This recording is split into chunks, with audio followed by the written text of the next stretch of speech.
There's a war going on, the books can't escape from the team. Cold the morning steam, it's time to break one for cover. That's gonna cover, that's gonna cash. Then we make the 100-yard dash to the window. I don't know what you thought. It's Ramon Scott, running so hot. Sports make money and we make money with sports money every single day. NFL, NHL, NCAA. Stay away from the juice, we might play a parlay. It's the morning steam. What? Ramon Scott, sports money. What? Wake your ass up and let's get to the money. Get to the money. You know how we do it.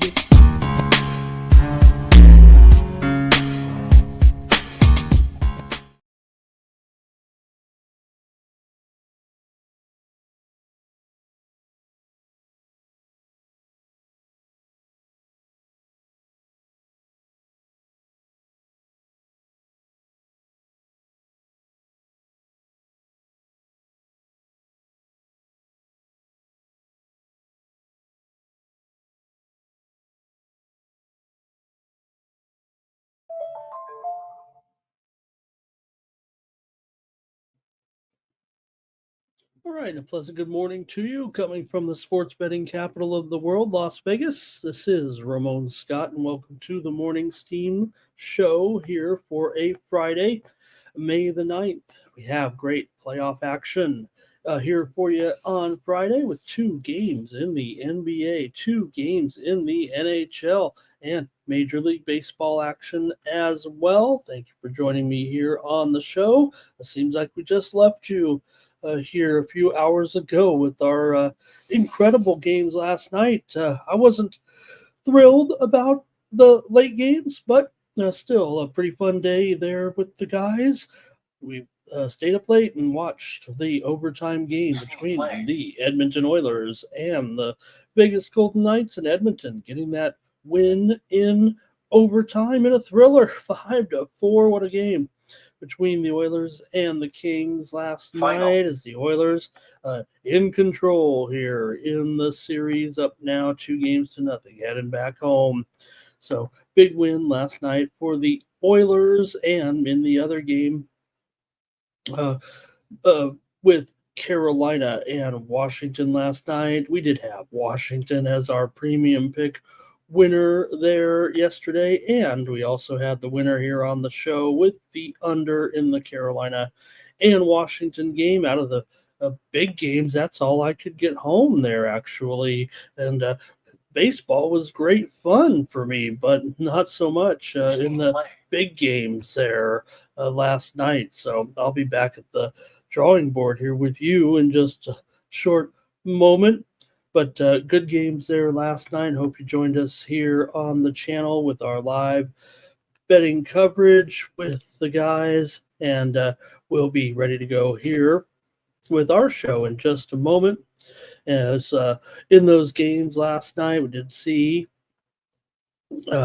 Washington win it. Logan Thompson, 27 saves there in that one. Wilson had the empty netter series in there, 1-1 as they head back to Carolina. And man, what a night there with Vegas and Edmonton. Golofsson with 2 goals brought Vegas back into the game, but Vegas ended up losing that lead early and had to fight back. Man, it was a good game for sure, as the Oilers reeled off those 3 consecutive goals to lead 3-1. Vegas was able to come back, but in the end, Edmonton got the win there yesterday. All right. NBA last night, another, I don't know if it was a thriller necessarily, but it was. The Timberwolves with the win, 117-93.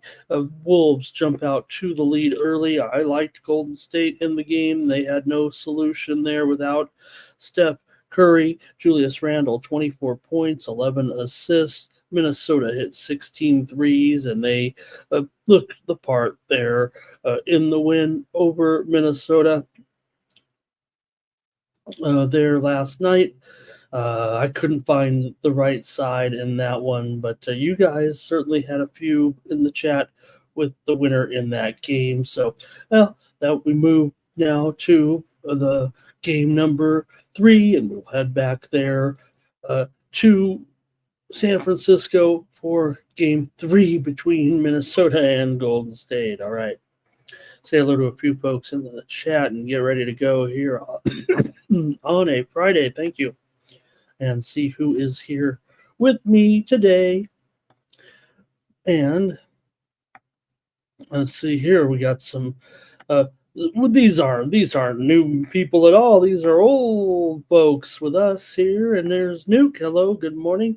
Hey everyone, like this video, subscribe to our channel, Sports Money, here on YouTube. Like it, smash it, pass it around. Get ready for our sports betting coverage here with the morning's team and our other programming, including preparations for UFC 315 here this weekend. We'll be with you for more live coverage tomorrow. Make sure you join us. But in the meantime, you can get ready for the UFC action with First Strike in the videos tab. You get the previews from the boys, their 3 best picks for this weekend's fight card with that welterweight championship this weekend. Bilal Muhammad and Jack Della Maddalena for the welterweight championship. Della Maddalena, the number 5 contender, going up against the champ Muhammad. And in that women's flyweight championship, Valentina Shevchenko, the legend, taking on Manon Fiorot here in Quebec. And it'll be the 2-time champ Shevchenko here against Fiorot in that flyweight title bout. And also you can check out VB MMA picks over underneath the live tab. So we have more coverage of UFC in preparation for Saturday night's card from the Bell Center there in Montreal, Canada. All right. Appreciate it, gang. Just a little bit of a issue here real quick, and then we'll get right back to it. There we go. All right. All right. So check out VB MMA picks there underneath the live tab here. And we also have other coverage, including our National Rugby League coverage with Dan with Smythe. So we have a full card of NRL and our preview here on the Sports Money Network. All right. Get back to some of the comments in the chat. See who's joining me here today. It's Robert McCormick here as well. And Joe W. is here. He liked Carlton last night with me, laying those points. They were able to get it done against St. Kilda here. And Twisted is here today. He made it with me. Here's Terrell. He had that Minnesota combo there yesterday. Cash gain here as well. All right. Hey, everyone. You can join me for more winners here at winnable.com. Hey, I'm going to bring you some great winners here, hopefully right now, just like I did in Major League Baseball yesterday here on the show. But if you want more plays from me, go over to winnable.com/Ramon.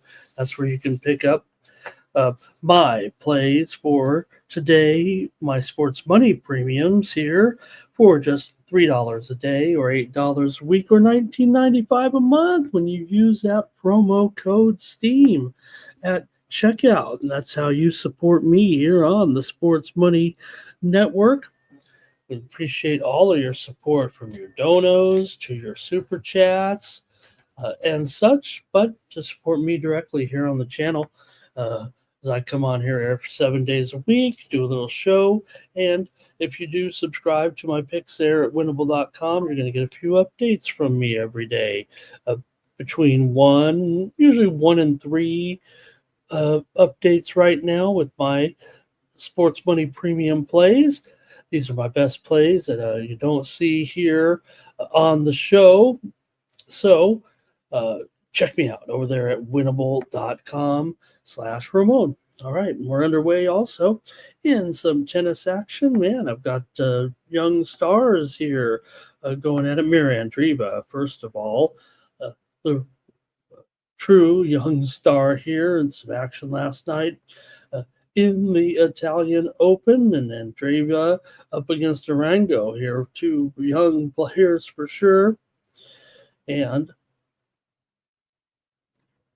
other action here included last night included Magdalena Freck over Vika Azarenka last night. In some of the action, Sabalenka wins to advance. Matches coming up as well, just here at the bottom of the hour.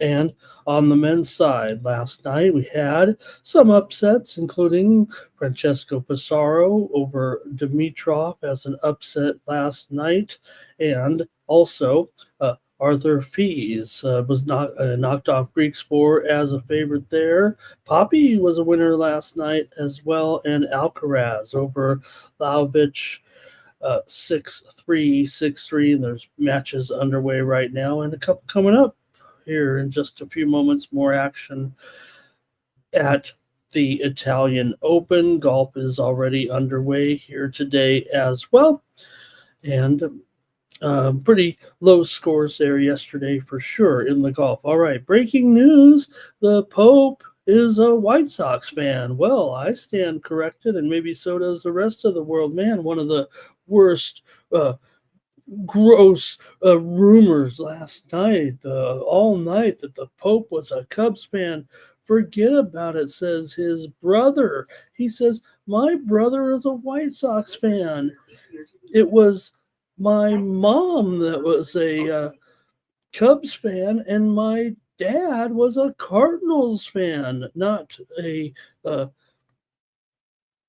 Catholic Cardinal, but the St. Louis Cardinals. So dysfunctional household that the Pope came from. How did he make it to Pope? You got Cubs fans, White Sox fans, and Cardinals fans. Anyway, Pope apparently was a White Sox fan after all. Hadn't got carried away and spread that vicious rumor that he was a Cubs fan. Anyway, how did you do? Did you cash in on the 100-to-1 shot that the Pope was a Cubs fan? Or that he just became the Pope? That's pretty much it. All right. That was the big headline there, I guess, yesterday. Some other headlines, including Major League Baseball coverage last night with me here on the Sports Money Network. Hey, did have a pretty good day with the baseball here. Just 2-1, and I just had 3 premiums over there yesterday. We went 2-1, including Baltimore and Minnesota game to go under. Was our premium pick winner. Also, we did have Minnesota here on the show, despite the pitching change. We told you about the pitching change. That's why you join me here on the Sports Money Network every day. Try to keep you up to date on the latest info. Hey, we did have also here on the show yesterday Texas and Boston game to go under there for a winner. And also here on the show last night, yesterday afternoon, we had Kansas City on the run line over the White Sox. Hey, that seemed pretty easy. Why not go against the White Sox every time? We did finally. Detroit was a winner also here on the show for us, with Casey Mize on the mound, defeating Colorado in game 1. Man, what an embarrassing doubleheader that was yesterday for Colorado. Basically outscored, what was it, 21-3 yesterday. So Detroit ripped their Kyle Freeland in that first game, and then in game 2 we did have the over here on the show yesterday as well. That first game we actually had an under premium that did not come home. I don't believe they're actually there yesterday with that blowout win, right? Is that right? We did not get there. Anyway, also had winner here last night on the show with Philadelphia and Tampa Bay game to go over there, as Philadelphia came back in that wild one. They were trailing there, but able to get the win last night. Yandy Diaz did have the 3-run home run for Tampa, but it was Brandon Stott with that home run for the Phillies, and the Phillies were able to get that win last night over the Tampa Bay Rays. Also, we had a winner on the show here with Cincinnati on the run line. They got Lodolo. And hope you joined us there last night. We had Sharpie Sweats there in that one with Lodolo and Schwellenbach. Also, we did have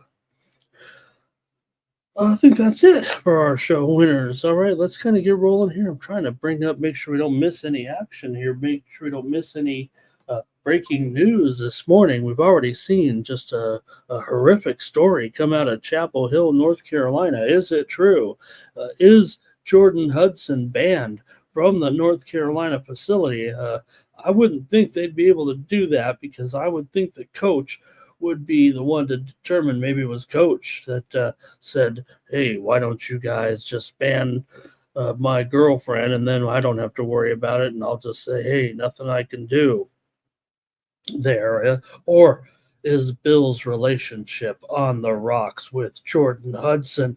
Let's hope not. I'm pulling for you, coach. All right.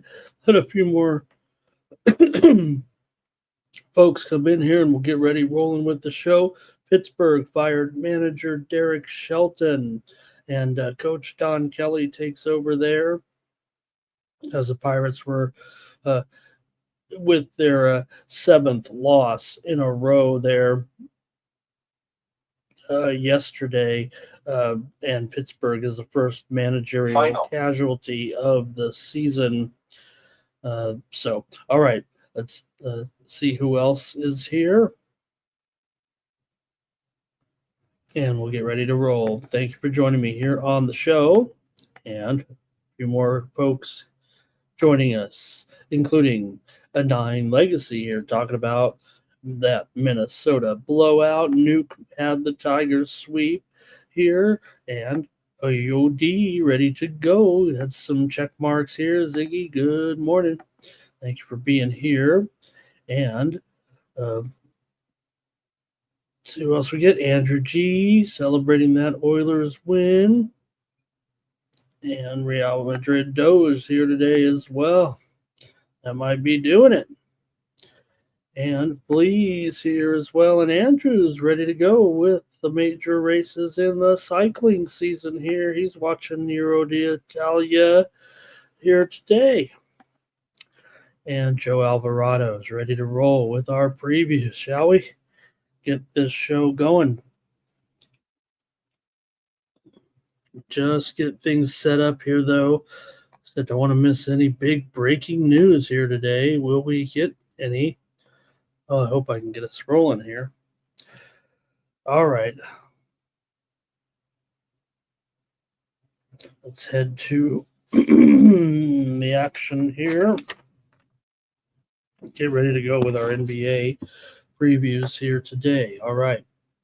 First up, get right to the action here right now in the NBA. 2 games tonight here on Friday, and we'll see what happens tonight when the Cleveland Cavaliers, everyone, were you with me last night? What a stunning move here. We'll talk about it. I'm going to tell you about it here in just a moment. Actually, 2 moves overnight with this game between the Cavaliers and the Pacers here right now, with the Pacers leading 2-0. But I have some minor details or major details here overnight. Were you guys with me late last night at the end of the show when we talked about the move that was coming in there last night between the Cleveland Cavaliers and the Indiana Pacers? But what a turn of events.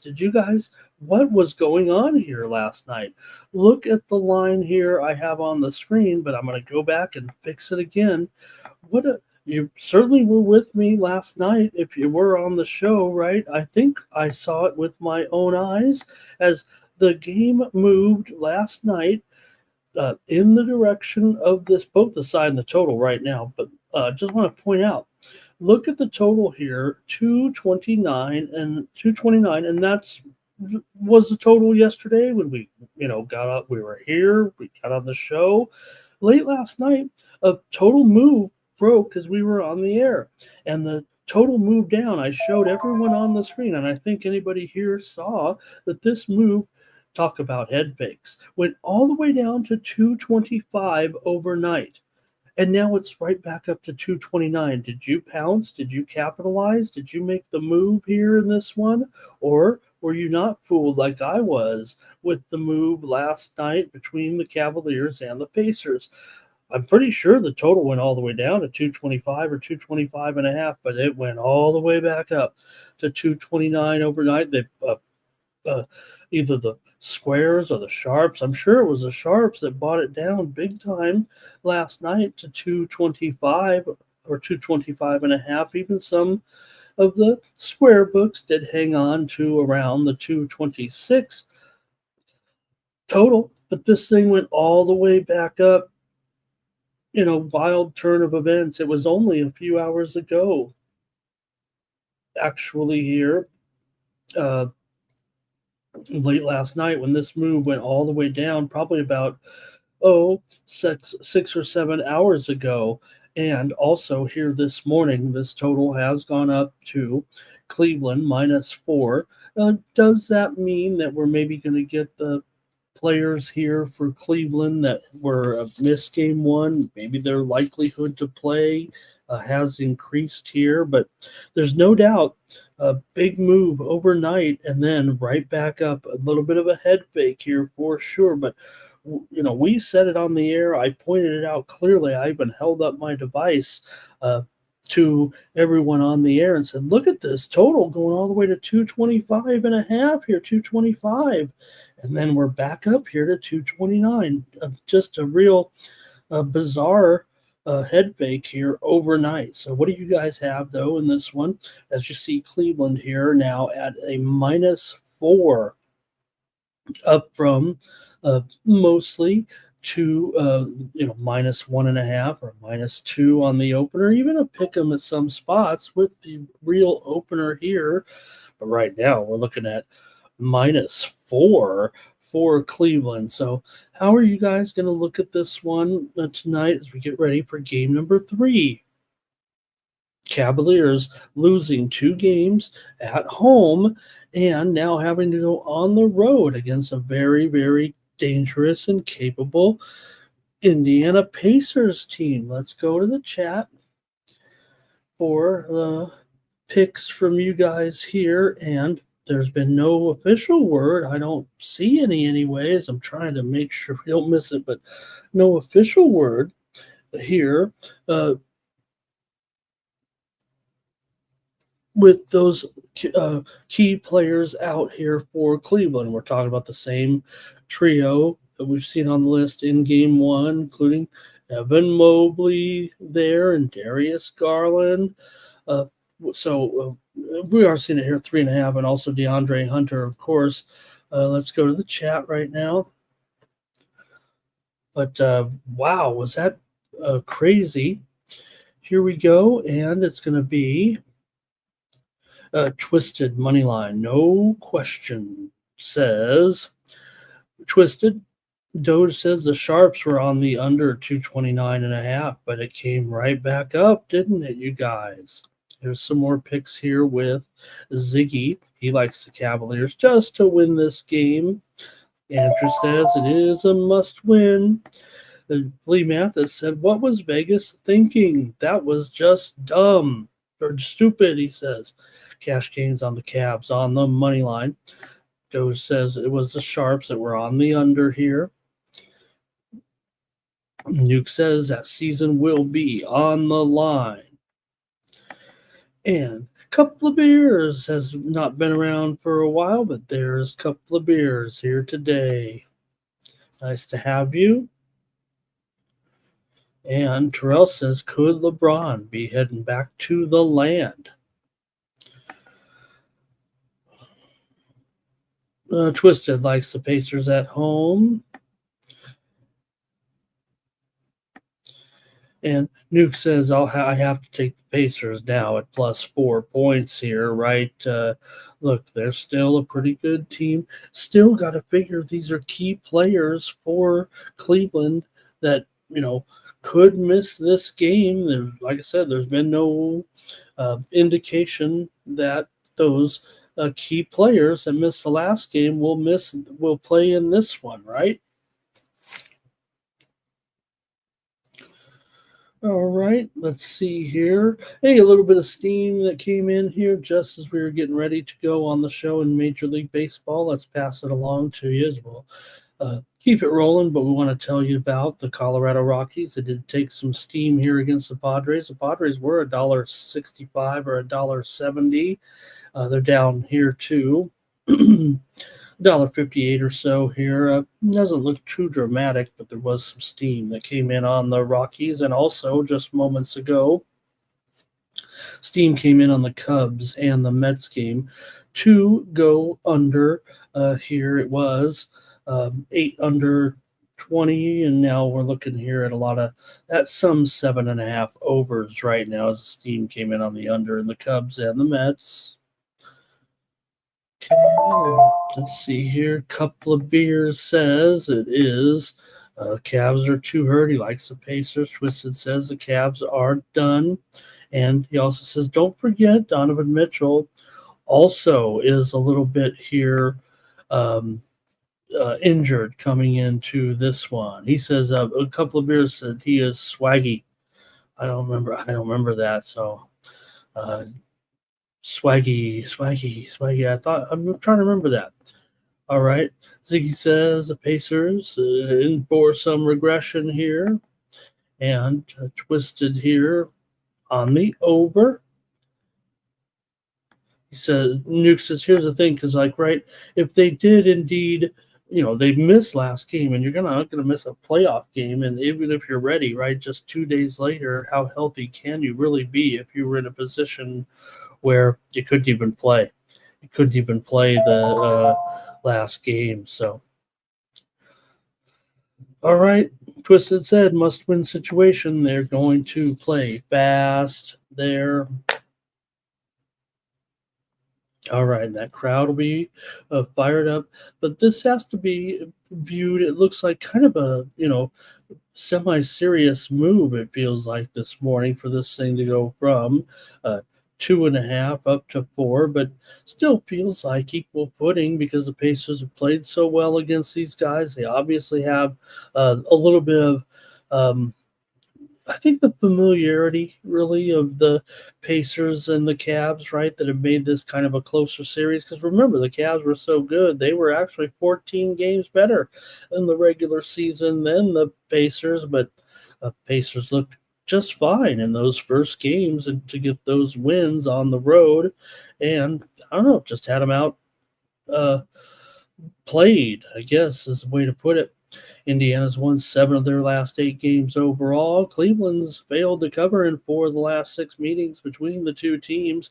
Cleveland's gone over in 6 of their last 7 coming in. Indiana's gone over in 5 of their last 6, and the series has gone over in 4 of the last 5 meetings between the two teams. So how does it factor in with you here right now with Cleveland having lost 5 of the last 6 meetings between these two teams? We got a few more here.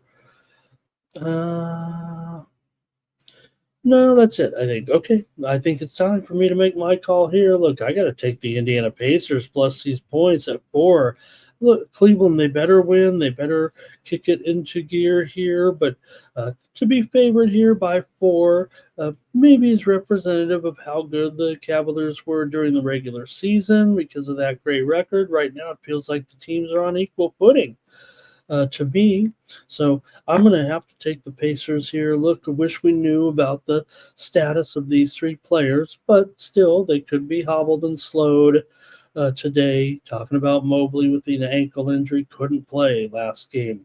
Garland, that injured toe, they said they'd shut him down for probably a week if it were the regular season.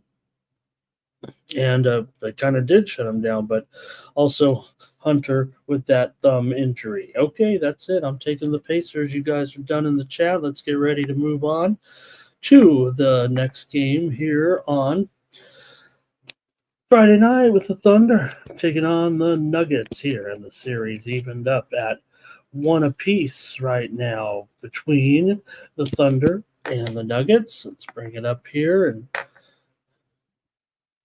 check out the line in this one because, the Thunder are up to a 5.5 point favorite here in this one, taking on the Nuggets here tonight. And the total 232.5. Hello between Oklahoma City and Denver as you guys are playing a week regular season game. It looks like a big old total here, like it's going to be flying over, and maybe it will between these two now, especially back here in Denver. And look, Denver has the home court advantage right now because of that game one win, 121-119, but the Thunder were able to come back and absolutely paste these guys in game number two, 149-106. It could be a case where, kind of like the Nuggets in the regular season, right?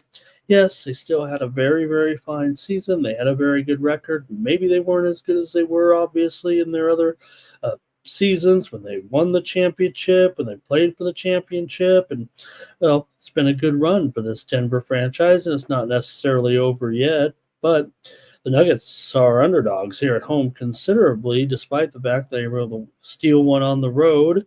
And you do have, the intangible factor of Nikola Jokic, who can seemingly turn it up here at any time and play terrific and dominate a game. But there is something to be said right now for the supporting cast of Jokic. Look, he's great. Yes, they did have a great game one. We're able to pull it off here, but really, do they have enough depth or talent compared to this Oklahoma City Thunder team that has been the best team during the regular season record-wise? And, well, now with the vulnerability of the Boston Celtics in their series against the Knicks, you still got to say Oklahoma City right now is the best team moving forward, but they still got to come back in this series, or technically they are losing this series, right? They've lost the home court advantage. So, yes, the series is tied, and maybe because they're our favorite here on the road, they technically, in gamblers' minds, are going to come back and win this series, but it's hard to kind of fade Denver sometimes at home. But still, with this move to 5.5 today, feels like the Thunder have a lot of support. So let's go to the chat and see here. Thunder have covered in 15 of their last 20 games overall, but Denver's 4-1-1 ATS in their last 6 games. Oklahoma City's won 6 of the last 9 meetings between the two teams. 4 of the last 5 meetings between the two teams have gone over here, and Denver's gone over in 5 straight. Let's go to the chat here and get the picks from you guys for the Thunder taking on the Nuggets here tonight. And let's see what we said. Terrell said you need a true number one. Get back. We're 2-0 deficit, and Donovan ain't going to be there, it sounds like he's saying. Ziggy does like the under here now that they're back in Denver. Jim Deweiger here today, and he likes the Nuggets plus these points at home. Sancho says, give me OKC in the first quarter. And Twisted says, I got to take the Nuggets here and even sprinkle the money line. But Doge says Thunder's going to smash them all up and take the alt line. Man, this one's all over the place.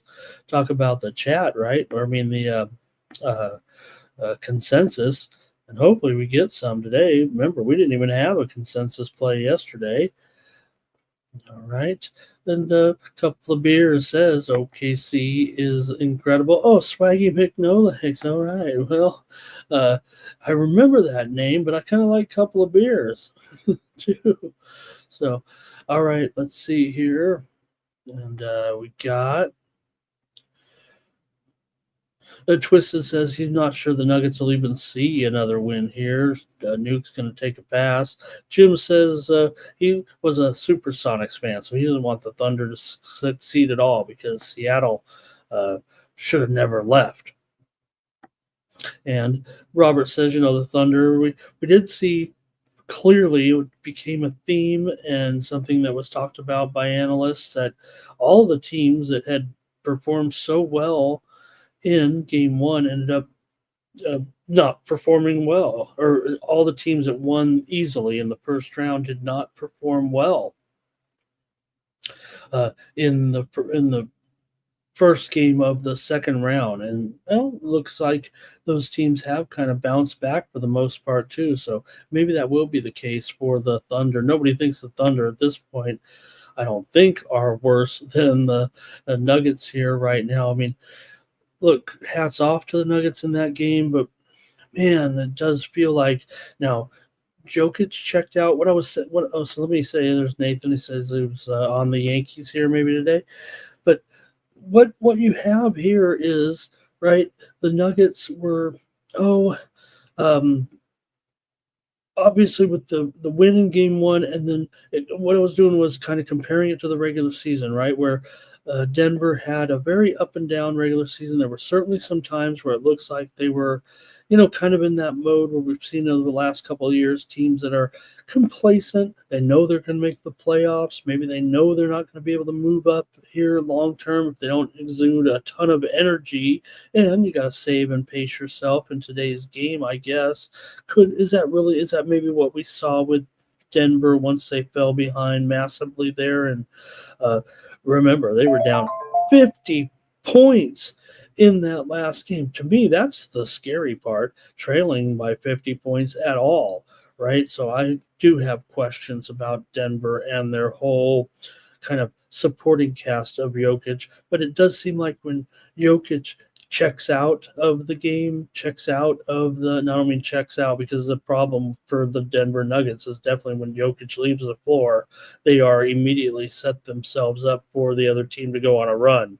And we know that Jokic can't really play 48 minutes. Maybe that's something also that the Thunder figured out in the last game. But also when you see the star Jokic kind of check out, and I mean mentally, of the game, or the waving the white towel, if you will, that's a sign for the entire team to, what, we can take a breather now. There's no need to continue a hard effort here to try to stay in the game, and that's what we saw in the last game. So, all right, a few more comments here. Thunder live update trail here. Terrell says Oklahoma City will win by double digits. Santos says Denver in 7.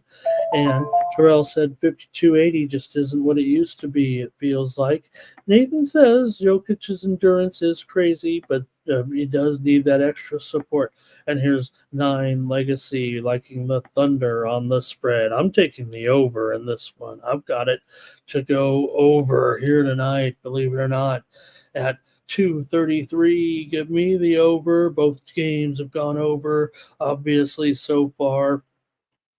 And their last regular season matchup did as well. Most of them have gone over here when these two teams, as I said, have met. So give me the over as my play here on the show on Friday night. And Nuke says, is it a factor though for the Thunder? The Thunder, they're the team that has to kind of go into Denver and adjust here. Played there obviously a couple times in the regular season, but still, you gotta overcome it a little bit. All right, I think that's it for the basketball. You guys have made your comments and plays. Let's move on to the National Hockey League here right now for Friday night and get ready to go with our series here in the NHL. And let's start it off in the Eastern Conference, the Atlantic Division to be specific here, with those Toronto Maple Leafs with a 2-0 lead over the Panthers here. But the Panthers, look at this, 220. Really in a playoff game here? Panthers 220 against a Leafs team that, pardon me, a little bit of the yawns for sure. Those guys keeping me up late, keeping us from being fresh and well rested here for the show. We got to get off the air sooner. Although that game did go late last night, I don't think we were going anywhere. with that, we said we were in it for the long haul last night, so maybe I should just leave and let the guys handle it. Uh, anyway, let's talk about this one with Toronto and Florida with the series at 2-0 here, and the Leafs coming on the road. Who will be in goal tonight in this game? Right? I don't think the Stolars is ready to go, but has there? I don't know. Has there been any official word? It would seem doubtful. We saw even last game we saw critical notice. Stolar's on the bench, right? And he looked like he was still in concussion protocol when they showed him there on the bench. No disrespect to the man there, but he has been downgraded to doubtful here tonight. So I've got Wool in there, and Wool was just fine, right? In that last game, the 4-3 win for Toronto there. So a couple of one goal games, and Wool was able to get it done. So let's see how he'll fare here in this one. But man, look at that total. That 220 just kind of stands out, doesn't it? Makes you kind of wonder here about that price. Now, look, I think Florida can come back and win this game and get back in this series. I still have a feeling this could be a 7-game series. It's just that, is that price too high? For it certainly feels like it. I don't think I don't want to lay it. I don't want to lay this price, but I do like Florida. I like Florida to win this game and cover the puck line. I just don't like the price. But it's going to be hard for me to get off Florida. I think this will be a series where it kind of goes back and forth a little bit here. Let me go to the chat, though, and see what you guys think here. Look, Toronto is just 1-5 straight up in their last 6 trips here into Florida, but we know Toronto is super hot.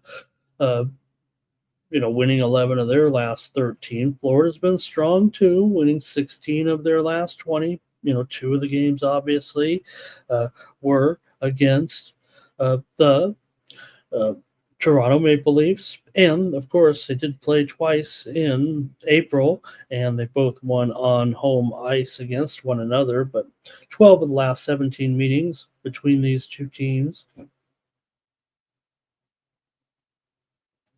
have gone under. Really gotta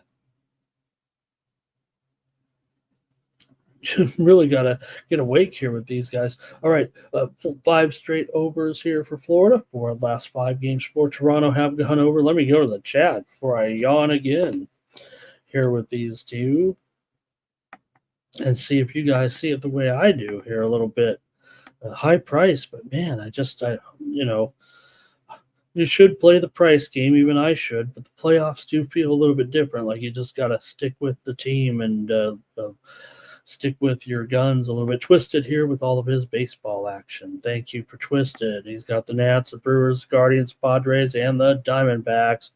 And Nuke says he didn't even make the trip to this one. And OCAP says, hey, good morning to OCAPs here today. And I think Doge says, I don't know what he's saying there.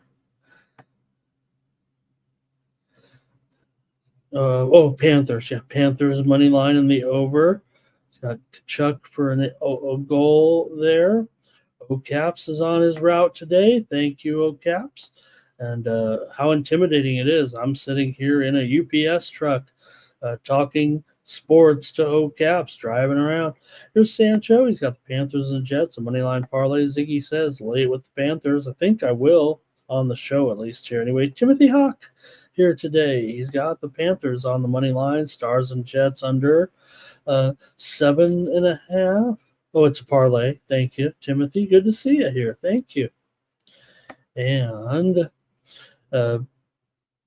Doge says, hey, what's going on with Indian cricket? I would imagine maybe there is maybe there's something going on with the political climate there, Doge. I haven't seen it there necessarily, but I love that you're following the Premier League cricket action. And Robert says he's still got to take the Leafs here, and he'll take the puck line. I think Robert probably saying kind of the way I feel. Should a playoff game here be as high as 220 or even a little bit higher here right now? And that puck line for the Maple Leafs, reasonable $1.35 or so today. The total now at 6 under 29. Legacy says, give me the Panthers on the puck line, and I'm going to do it as well. I'm going to take the Panthers here. Don't like the price, but I'm gonna, it's a playoff game. I'm kind of ignoring the price a little bit. I'll lay the puck line here to get a little plus money with Florida here tonight. I think they will bounce back impressively, and maybe there'll be some susceptibility. Wool was fine at home. He's got to go on the road right now, and we know he's had some. Didn't even look that great in a few moments, but certainly good enough to get it done in that last game. All right, that's it. Looks like for you guys in game one. Let's get ready to move on to game number two, and that'll be it for the playoff games today. But we've got Western Conference. Game number two here, like we said yesterday, the Toronto series was a little bit ahead of the others. So that was their second game already, and these other series are just now moving into game number two, including the Stars taking on the Jets here today. And the Stars are leading 1-0 on the road here right now in this one. So what will happen today? We've got Winnipeg here. A slight favorite right now. Price currently at $1.30 or so. We have seen a little bit of a move here right now to the Jets. The square books are up to $1.25 or $1.30. And it feels like they all are actually.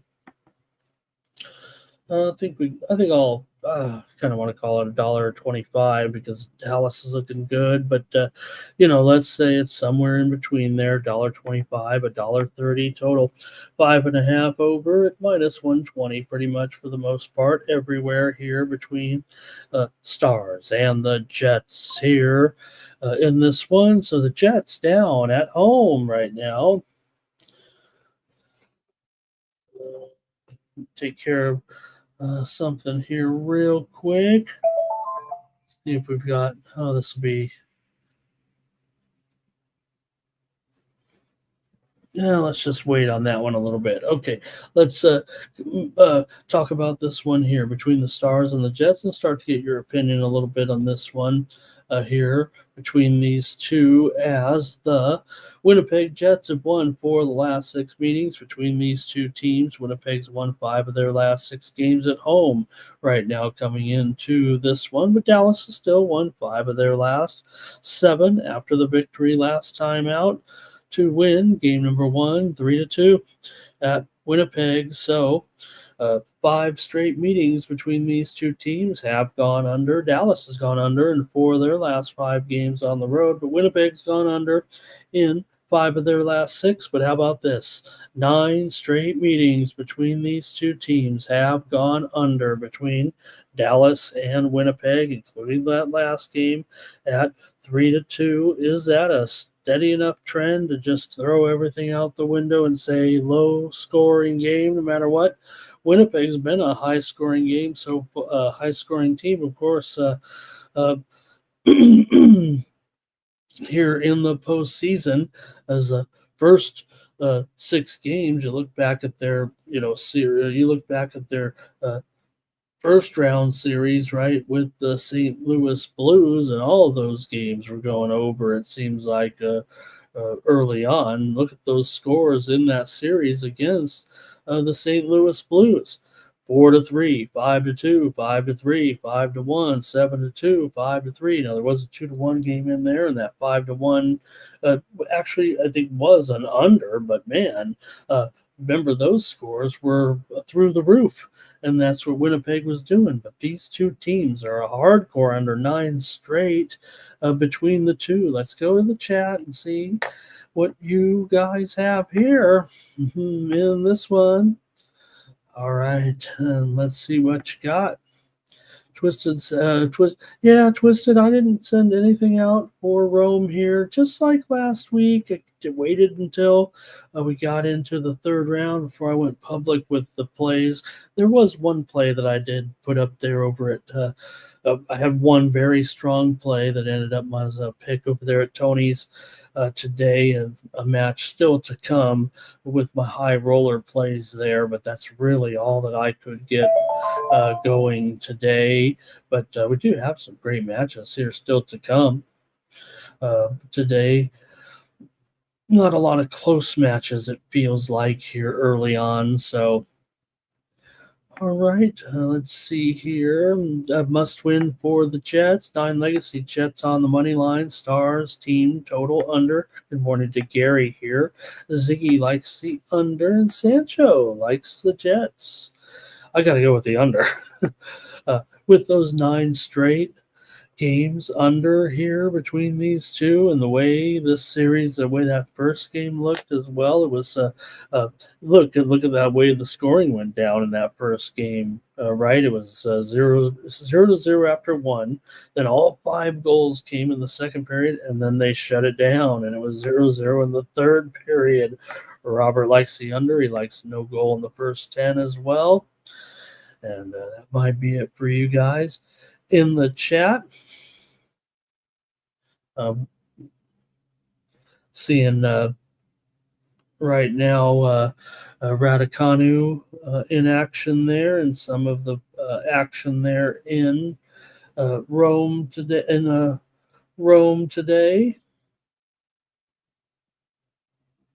And let's see what else. Just looking at some of the scores there. Now that you got me back on the tennis today. All right, I guess that's it from you guys in the chat. I think that's it for the playoffs today. Thank you, everybody, for your picks, and we'll get ready to move on to some Major League Baseball action. We got a full card of Friday night action. Jets might want to find Ranton in here and just try to get this guy from scoring another hat trick. And what do they do with the hats there when you get 2 days worth of hats? All right. And how many people actually say, I'm going to wear this hat today and then throw it on the ice once they, do you take like an older hat? Do you buy an old raggedy hat and take it in the game just in case? Because it's certainly get a couple trash bags for the hats in there no matter what. Are you going to buy a brand new hat at the game and then throw it on the ice for $50? All right. There was one more comment here. Should have pulled Hellebuck, and they could have got the game in to go to OT there. All right. Let's get ready for the Major League Baseball action here tonight. I'm feeling like I'm on a pretty good run here all of a sudden with the major leagues. Let's get into it. Well, hey, if you can't get going here with your season, just fire your manager. And that's what the Pirates did yesterday. So here we go. Is that an angle? Is that an angle here for anyone with the Pirates and their new manager here going up against the Braves, who, what can you say? The Braves are kind of getting things going. They're looking a little bit more Braves-like. And make sure we got these prices right a little bit. Like I said, I entered them in there late last night, like that basketball game. I had the 225 in there already, and I couldn't believe it when I got up this morning. And I said, wait a minute, did I dream that the spread moved 4.5 points and then moved all the way back here? Awkward. All right. Let me get this going here. We're getting a lot of tennis finals in here right now, including, I think, Volinets had to retire there against Towson. Laszlo De Geer over Mitchelson there. All right, let's get me going here right now with the plays in Major League Baseball. We're going to start it off here with the Braves and Bryce Elder on the road taking on the Pirates and Brady Falter. For Elder, both guys have a 5.06 ERA. They have an identical ERA here right now. Elder, 6 starts. The Braves are 4-2 with Elder here on the mound. And he has a 1.3 whip, 252 batting average against, a 265 BABIP. Man, these guys can't get much closer, other than the fact that one is right-handed and one is left-handed, of course.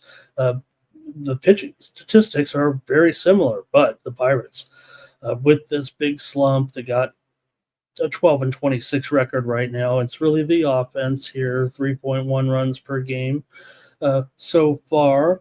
And I don't know, maybe the way Elder's pitch and the Pirates are at home maybe gives them the chance here, but it does seem like Elder has a pretty good overall record against this lineup coming in. He has had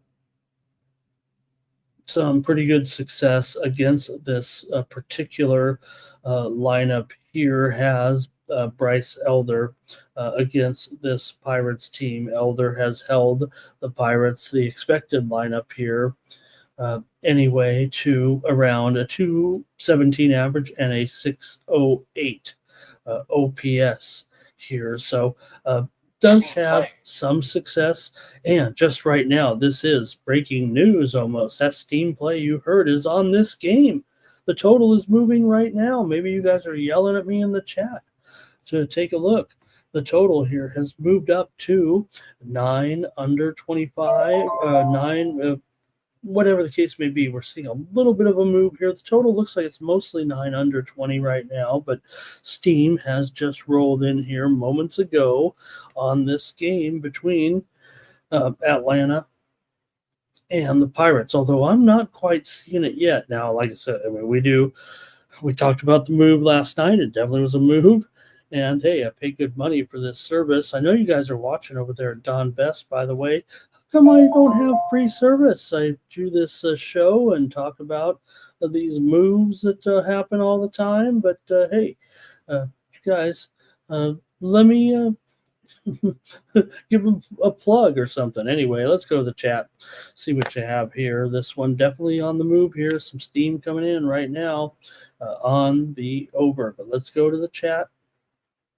And I'm sure it'll be heavy Braves right now. Like I said, this lineup, and not only that, this Braves lineup, I believe, has also had quite a bit of success here against Brady Falter. You've got Osuna with 3 extra base hits, 1345 OPS, Arcia home run, Olsen a home run, Harris a home run against these guys. So some success here for these Braves bats against Brady Falter. Let's go to the chat right now and see what you got. I'm going to start it off here with Sancho. He likes the Pirates in this one. So does Charles Sharp here today. Hi, Charles. Luis is on Pittsburgh. Is it because of the fire the manager factor? Or do you think Pittsburgh matches up? Or just the fact that they're an underdog here? This record is bad. The Braves, yeah, the record is not great right now. But remember, they started off with a big slump, too, at the beginning of the season. And now they're a game under 500 still. But remember, that start was pretty bad. Twisted said maybe they will come out fired up. You get a new manager. Yeah, I don't want to downplay what Twisted, but, also it's got to be a little bit demoralizing. You've let a guy down here who has, been the manager there for a few years, certainly. Ziggy likes under now with that total. And Twisted said, got to fade Elder. The numbers aren't great for sure. And Nuke says that's their record right there in those games because of that 0-7 start. So that's pretty good. All right. I think that'll do it from you guys. And look, I gotta lay it. I think it's a demoralizing to have your manager. You let the team down. You got Atlanta here. You know what? Now that I think about it, it was pretty late last night, and Atlanta still had to get on a plane there from yesterday's game. Remember, they had that game against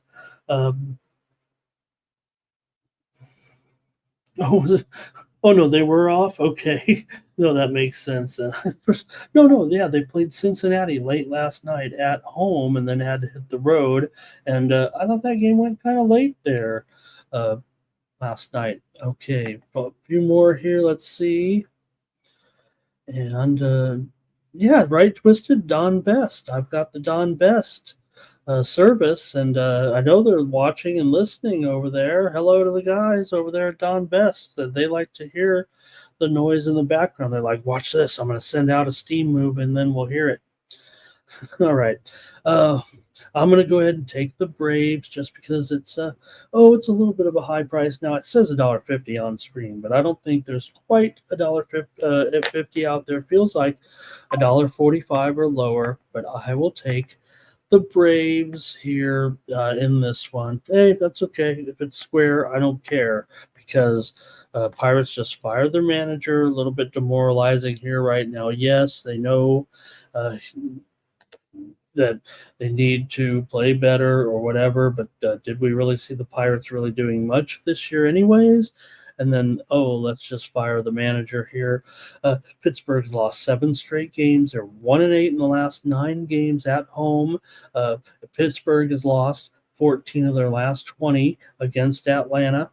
Atlanta struggled on the road so far this season, no doubt about it, 6-13. But Atlanta is 15-12 as a favorite. Pittsburgh 7-16 as a dog. Let me go ahead and take Atlanta. Next up, the Texas Rangers are going to take on the Tigers here. And hey, I'll say it, good pitching matchup. Everybody, Corbin, look, there was a stretch there where he was bad, and I'm sure he's not as good as he is performing right now, although he's had stretches where he's been just fine. He's certainly yes, it's easy to uh, pick on Corbin. We've all got little pet nicknames for him. It's his Corbin Day or whatever. And he's going up against one of the best pitchers in the league, obviously, here in Scuba. But nonetheless, I think Corbin is a good major league pitcher. I'll say it. So far, the numbers would somewhat back me up anyway, a 3.28 ERA. But these Tigers are so hot right now, right? They are coming off a doubleheader in Colorado and now have to return home and play tonight after playing that twin bill. And they were having fun, though. I don't think it was any problem on that flight home after scoring 23 runs or whatever it was. Yesterday against the Rockies. They just drubbed this sorry team right now. And they're going up against a Texas team that, again, has played a little bit better here of late. They're still averaging just 3.2 runs per game, and they're going up against Scuba with a 2.21 ERA. A 307 BABIP might indicate that Scuba isn't perfect here just yet, but still. It is a mismatch here with Detroit, minus 275. It does feel like way too high, no matter how you look at it. I mean, yes, Detroit's just out of this world right now with a great start, playing close to 650 ball so far at 25-13 coming in, but that's a very stiff number here. And almost, out of principle, I don't know. Look, Texas lineup should start to come around eventually. Their pitching's been good, allowing 3.3 runs per game, but the Tigers are averaging 5.5 runs per game and allowing just 3.3 runs per game. So what's it going to be? Is it going to be Texas run line? I probably want to go under in the first 5. It's just, maybe we should start dealing some first 5s because that feels like a pretty good pick today. With these two, I think Corbin can be a decent start here. Let's go to the chat. and see. It's still going to be, you got to figure these Tigers are just playing so good right now. Texas has lost 9 of their last 12 games coming into this one. They are 5-2 their last 7 games here in Detroit, but Detroit's won 7 of their last 8 overall. Detroit's gone under in 5 straight at home. However, Detroit on that road trip, they've gone over in 9 of their last 10 overall. Detroit on a 4-game winning streak here after returning home from that great trip. Texas is just 6-12 on the road this season. Meanwhile, Detroit's 13-3 at home. So kind of all adds up for Detroit, but just you got to, it's still the Texas Rangers. They still got a decent team with a underachieving lineup so far. All right, chat, let's see what you got here. A few comments and picks, possibly, with Luis. He does like the under here in this one. Texas has gone under in 7 of their last 8 on the road. They've gone under in 15 of their last 20 overall. There have been a massive under this year, going under in 26 of 38 games. Like I said, Detroit at home is 4-10-2 to the under. Just like I said, they've gone over on all those road games that they were just pounding the ball. Remember that, but they played the Angels, they played the Rockies, so maybe there's a little bit to that. But still, they went over, like I said, in 9 of their last 10, even though on the at home 4-10 to the under, 4-10-2 to the under. All right, a few more comments here. Ziggy likes the Rangers on the run line.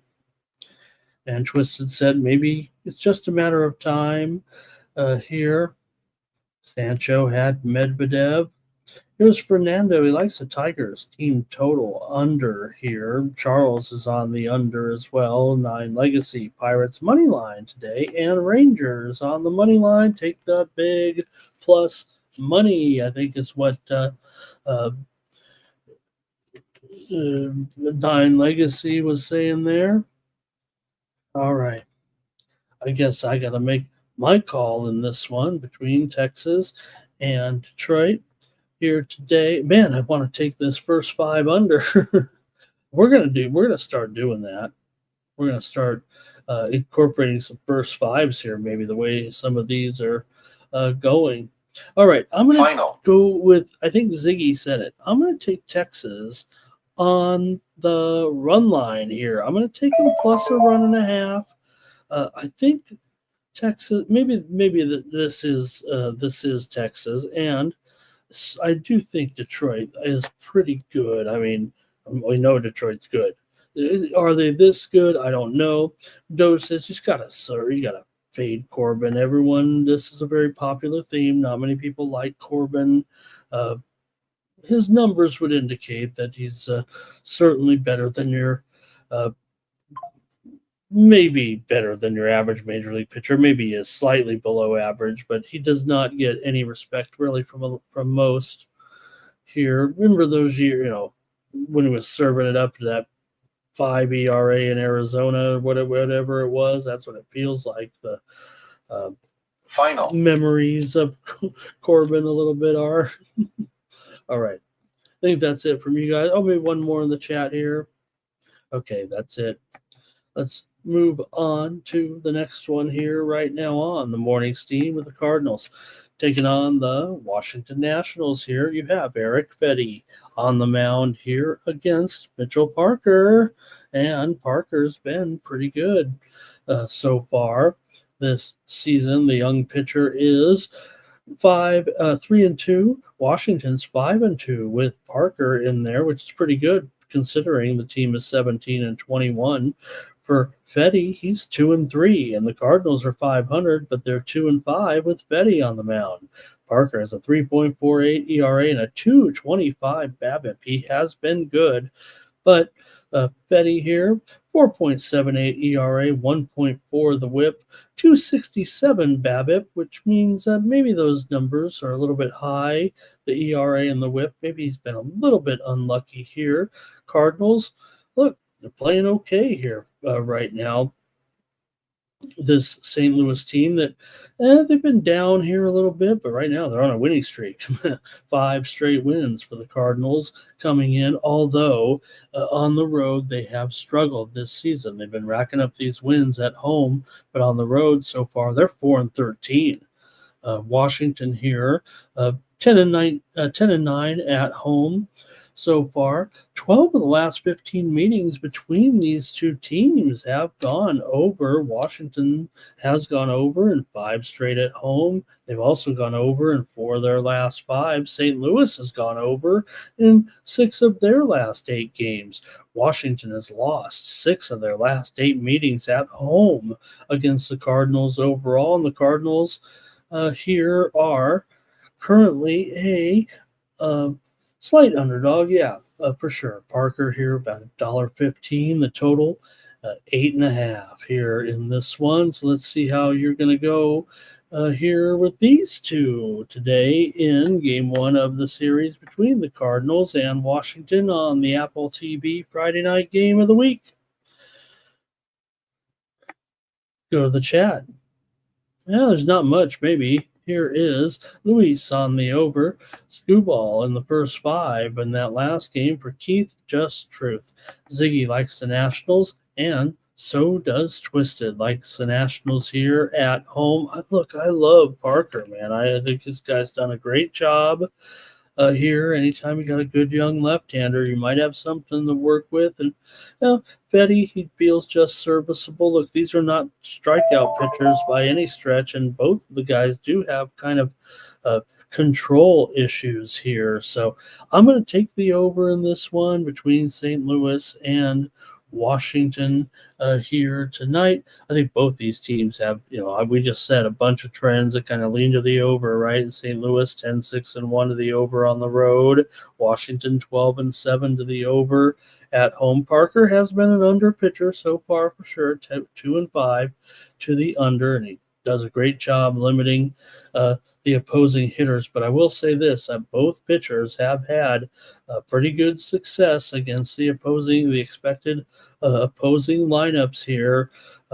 Fetty comes in allowing just a 138 average to this expected lineup here today. And for Parker, he also has already faced these guys a little bit, and he held them to just 3 of 21 in his first appearance against the against the St. Louis Cardinals. But I'm going over here in this one, total currently sitting at 8.5.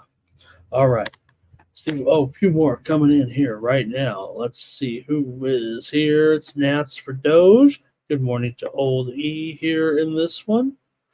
Twisted says, I'm not going to back Betty. Parker has been better for sure. Cardinals not hitting those lefties right now as they were earlier. And Spoons is in the chat here today. All right, I'll move on unless anybody makes a real quick pick. I'm still going over with these two tonight with St. Louis and Washington here. Look, we know Washington right now has the worst bullpen in the league, 7.22 ERA. Okay, they're at home. Maybe they'll get it. Maybe they'll be able to knock it down to 6.5 by the end of the homestand here in this one. Give St. Louis a little bit more credit for 2.4 ERA out of the pen. All right, and Jermaine says he'll go with the Nationals here with that terrible St. Louis road record right now. All right, I just think the Nats haven't really been able to step it up here right now, and they did lose those last 2 games. You don't want to be losing to, Cleveland at home. Just shows I think the Nats haven't really been able to graduate there too much. Cleveland really did take it to them, even though the Nats won that first game 10-9. Okay, remember that doubleheader right after the rain out. Okay, I guess that's it from you guys in this one. Let's move on here to the next one here between the Brewers taking on the Rays. And this one with Jose Quintana on the road going up against Zach Littell.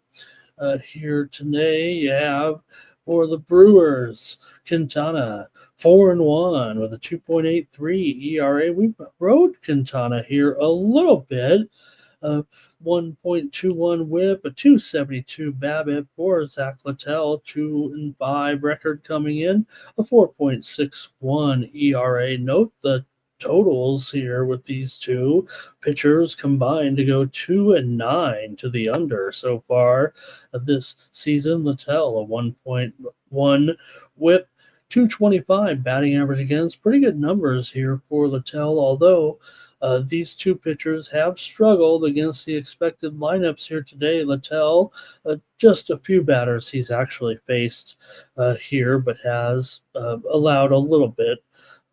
Still, for Quintana here, much more experience against this Tampa Bay lineup, and he's allowed a 375 batting average to the anticipated lineup here today. Let's go to the chat and see the way you want to play this one between Tampa Bay hosting Milwaukee here in interleague action. Let's take a look. Tampa Bay has lost 7 of their last 9 games coming in. They've lost 7 straight at home. Had a little bit of a tough schedule there, I think, but Tampa Bay still hasn't kicked it in gear. They're still 16-21 overall after getting swept by the Phillies, blowing that lead yesterday late, and the Phillies were able to come back and get the win. Milwaukee's gone just 4-8 in their last 12 games on the road, but they've had the Rays number, winning 10 of the last 14 meetings between the two. Also, 10 of the last 14 meetings between the two teams here in Tampa Bay have gone under, but that is a few years of sample size as they don't meet but once a year there. And also, Tampa's gone under in 8 of their last 12. Milwaukee's gone under in 4 of their last 5 games overall. So we have two teams that kind of trend to the under a little bit, but I don't know. We saw these runs coming in there in Tampa right now, and these pitchers have gotten hit a little bit. Let's go to the chat, see what you have in this one between Milwaukee taking on Tampa Bay here on Friday night at Steinbrenner Field. Let's look to the chat. And here we go with,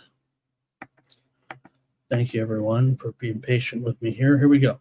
Luis is on the Brewers here, and that's awesome. I see that right there. That should be great. Twisted Spoon's got that new show. That sounds like a cool name for a show too. Gotta check that one out. Thank you for saying that. Okay, here's Brewers for Luis. Fernando's on the Brewers. Here's Jermaine. Brewers alternate team total over, but 9 legacies willing to go with Tampa Bay. So is Ziggy. Spoons does like the under. I don't know if I'm feeling it there. Caminero, how about him? Did a home run today. Saw him with a sac fly there yesterday, right? What else did he do? Brewers money line is Twisted's favorite game of the day here today. Okay. And Jermaine says the Rays got rocked up in that bullpen there yesterday, right by the. Oh man, we got a double Caminero here. A double Caminero. I'm trying to look at those emoji. I don't even know what that is, but if I'm from here, they look like Twinkies. Maybe I'm just hungry. Here he did hit a home run, Jermaine. Right? Okay, great. I wondered what was going there. I know we watched the game, right? We were on the air here yesterday, kind of focused on that game because it was such a good game. We only had the 4 late baseball games. I'm taking the over in this one. I think the offenses here for me are the key, and I will take the over as my play here on the show. Got to go over the 9, is it? Or is it even higher now? No, looks like 9. It could be 9. I'm going to grade it at 9.5. Give me the worst line possible. And like everyone says on every show, shop for lines. Yes, of course, shop for lines. But I'm going to show you guys the worst line here, and you can grade me on the worst line. That way, when you get to the window, and if it is 9 over 15 or something, you're like, oh, how about that, or whatever. So I always try to give out the worst line possible. We know how this works, right? Yeah, we can try to line shop, and I love those guys. And look, we all do it. We all know we need to get the best line, but I don't need to tell you that. Okay, good morning to Philly Eagle Flyer. Nice to see you. Let's go to the next one. It feels like it's going to be a great series this weekend, doesn't it? Thank you, Doge, for some more numbers here. Sounds like a hot commodity there today. Okay, good game. Let's go to it. Cubs and Mets. Good series this weekend for sure. All eyes here on this one with Cubs coming in 22-16. The Mets are coming in 24-14. Cubs lost a couple of straight games there to San Francisco as the Giants were able to win that series and kind of put a damper on the Cubs streak there. But for the Mets here, they did win that series at Arizona with a 7-1 win a couple of nights ago. They were off yesterday, so they do come in here as a pretty hefty favorite. $1.50 right now, it looks like, at most spots on average. I'd say the consensus is right there. This total, though, looks more like 7.5 over right now. That line is clearly wrong. The widely reported steam did come in on the under in this game, so let's put it at least to 7.5 here right now. And both these pitchers have had some decent success against the expected lineup here. It feels like you got for Tyone. He's faced the Mets pretty experience, a lot of experience against this lineup, and he's held in a 162 batting average and a 488 OPS. Tyone has very good numbers against this anticipated New York Mets lineup today, but also Clay Holmes has faced these Cubs, and he's allowed just a 205 batting average and a 625 OPS against the expected lineup here today. So, did give up a couple of bombs, but let's see the way you guys want to play this one with Tyone going up against Holmes here. Holmes a 2.95 ERA. Man, he's been impressive, but a 3.33 BABIP may indicate a little bit of luck involved still for Tyone. 3.86 ERA, but a 220 batting average against and a 239 BABIP. Also good control for Tyone. For the Mets, Holmes here, they are 6-1 with him on the mound so far this season, and you do have the Mets having won now 14 of their last 17 games at home so far this season, and they've also won 13 of their last 20 games overall. Cubs have been good on the road, 12-7 so far this season. Really just a 500 team pretty much at home so far. Cubs have won 10 of their last 15 on the road. Mets,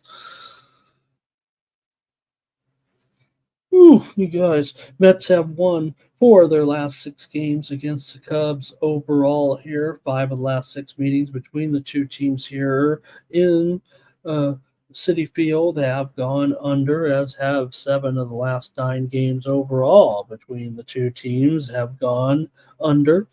5. Yeah, that's it. Let's go to the chat. Shall we?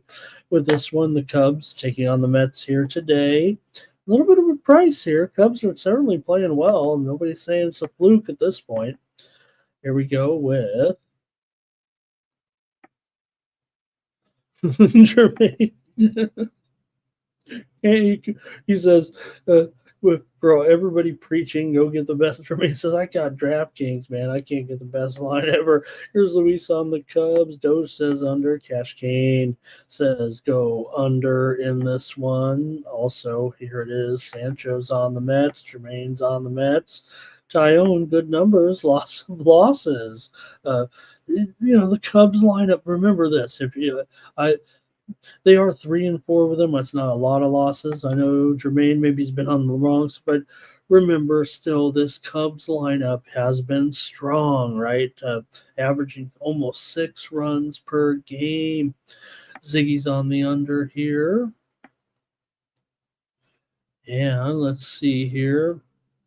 A Jim on the Cubs in this one. All right. And a few more here. Cash Kane, it's a lean here. 9 Legacy Cubs, money line, Tucker to home run. Philly Eagle Flyer says this game will be tied after 2 innings today. And Jermaine, he's always got us covered on those day of the week props. Keith Just Truth says Cubs and over. Wow, it's a lot of support for the Cubs here. It almost feels consensus-y in there today. I like the Cubs as well. I'm taking the Cubs. I'm taking them with you. I don't know if it's a consensus. Does anybody think it's a consensus? Is anybody even running the consensus? Do I need to run the consensus? I'm taking the Cubs with most of the chat here. Final. Doesn't worry me at all. Andrieva wins today over System play. Arango. I think it's just wrapped up there. All right. I think that'll do it for that one, but I like the Cubs. I'm taking the Cubs on the road here today against the Mets with you guys a little bit. All right. How about those red hot Philadelphia Phillies here right now taking on Cleveland today? And, well, Philly's going to be a road favorite here. Musetti just beat Vertinen in the Italian Open. All right. Philadelphia here right now, about $1.20, maybe even $1.25. Maybe it's creeping up here a little bit. Total is 7.5 over 20. It feels like mostly 8 under 15 here, but I'll just leave it at 7.5 under 20 if you know what I mean. So we get ready to take a look at this one between Philadelphia and Cleveland. Both teams in good form. I think they have exactly the same record. Yeah, they do. 22-15 here right now for both teams. But the funny thing is, the Guardians are 22-15. They're up 6. They're up 7 2/3 units. The Phillies are 22-15, and they're up about a unit. So Cleveland is the kind of the value team a little bit. Maybe that will be the approach of some. Williams has had some success against this Phillies lineup. 20 at bats and 4 hits allowed against the expected lineup. We'll see who's in there. We don't know yet, but the anticipated lineup anyway for Philadelphia here. And Nola, look, his numbers so far not the best. We know 4.61 the ERA so far for Nola and a 3.30 BABIP. But Williams has a massive BABIP too at 3.69 and a 5.06 ERA. Nola's gone under in 5 of his 7 starts. Williams has gone over in 5 of his 7 starts. So a little bit of a contrast for sure. Philadelphia's won 5 straight on the road, but they have lost 5 of the last 7 meetings against Cleveland overall. Cleveland's won 4 of 5 coming in. 4 of the last 5 meetings between these two teams have gone under. Here, Cleveland's gone 11-5 in their last 16 games at home. Right now, Cleveland 11. That is their home record actually, but Philadelphia, they've won 8 of their last 10. They're 18-11 as a favorite. They're only 9-9 on the road so far this season, but they have won 5 of their last 6, including the sweep of Tampa Bay, and they also won the Arizona series 2-1. Let's go to the chat, though, and see what you have here between Philadelphia and Cleveland. So I mentioned the numbers there a little bit for Williams against this Philly lineup. Just a small sample, but some success.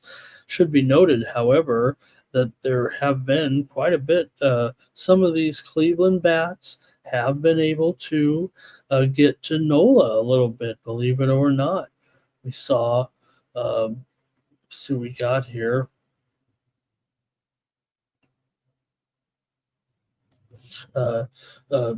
Kwan and Santana, both with pretty solid numbers overall against Nola. So not a huge sample there, but the anticipated lineup is 7 for 21 against Nola with a couple of home runs. Let's go to the chat here right now and see the way you guys want to play this one. Let's see who we got. Philly and Cleveland here today. Spoon says, I'm on the Bills here, but that travel last night, plus, I don't know, did they exude a lot of effort there in that? It certainly seemed like a lot of work that had to be done in that game yesterday to make that comeback, but they did do it, right? And Cash Kane says, check the weather. Oh, it's in Cleveland, though, but maybe he means in Cleveland. Let me see if there's any weather there. Terrell says Cleveland here. Oh, maybe the Cleveland there with the Cavs. Is that what that says there? Also, let's continue on here with Luis on Cleveland. Ziggy on the over. 9 Legacy says Guardians money line. And Cash Kane likes Cleveland here. A lot of Cleveland, it feels like. Here's Cash Kane on the over. Sports Money has made it here today. Ziggy says, what's up? And Sports Money, you need to kick me out of the show, Sports Money, so I can be well rested. I don't want to, if I have a losing day, I might blame Sports Money for keeping me, but I said earlier, Mike, we were sticking with that game no matter what. Jermaine said, give me the under. Phillies may be tired like Ramon, but they did a lot of running around the bases, I think is what he was saying there. Cash Kane says, hi, Mikey. I think that's what he says. Phillies slow starting, right? What is up with these Phillies? They have to get it going here, it feels like. All right.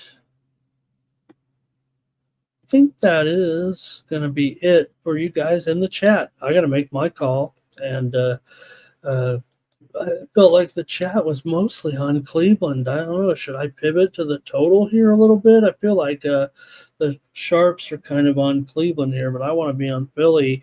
I'm going to take the Philadelphia Phillies here. I like this run they're on right now a little bit, and Cleveland's going to have to prove it to me right now. I know, like I said, I talked about these Williams stats here a little bit, maybe even the bats, but I'm going to take Philly right now. Maybe I just got too caught up there a little bit in that series, but Philly Eagle Flyer likes those iPads, right? You see him tracking those plays and those hits. All right, that's it for that one. Let's move on to the next one between the Red Sox taking on the Royals here. Feels like a good series, right? With the Royals still with this good record here so far. Yeah, maybe some ups and downs along the way, but 23-16 will put them, among the better teams right now in Boston. Just a game over 500. They've got Hunter Dobbins going here in this one for the Red Sox. He's got a 3.78 ERA and a 3.02 BABIP so far, 3 starts, and a 2-1 record for Dobbins. For Michael Lorenzen here, a 4.2. How many years? I mean, Jared Lorenzen's been dead for like 10 years.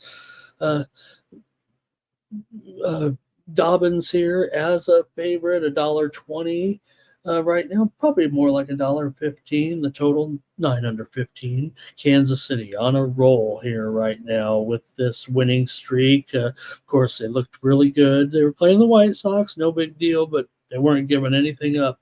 They definitely dominated there as the White Sox really could not get any runs at all in that series.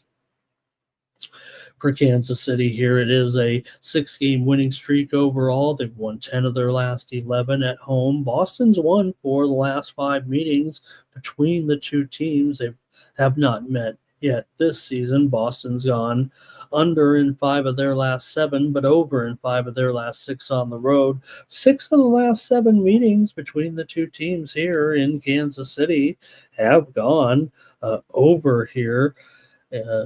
Also, let's go to the chat. I think I know where I'm headed in this one, and I want to hear what you guys have to say. And what should be a good weekend series between Boston and Kansas City. Sharps are clearly on the under here in this matchup, but I don't know. Let me go to your comments here. And we'll see what we got. Royals for Doge. Luis is on the Royals. Jermaine will lay it. Spoon says, "Who is Jared Lorenzen? Right? Who's this dead guy?" Uh, Spoon got to cut Spoon some slack. He's a little younger than me, I'll tell you. But any old timers out there? Jared Lorenzen, the hefty lefty. Spoons. University of Kentucky had a quarterback. This young man, that back in the day, about 300 pounds, no doubt about it. I don't think anybody would argue.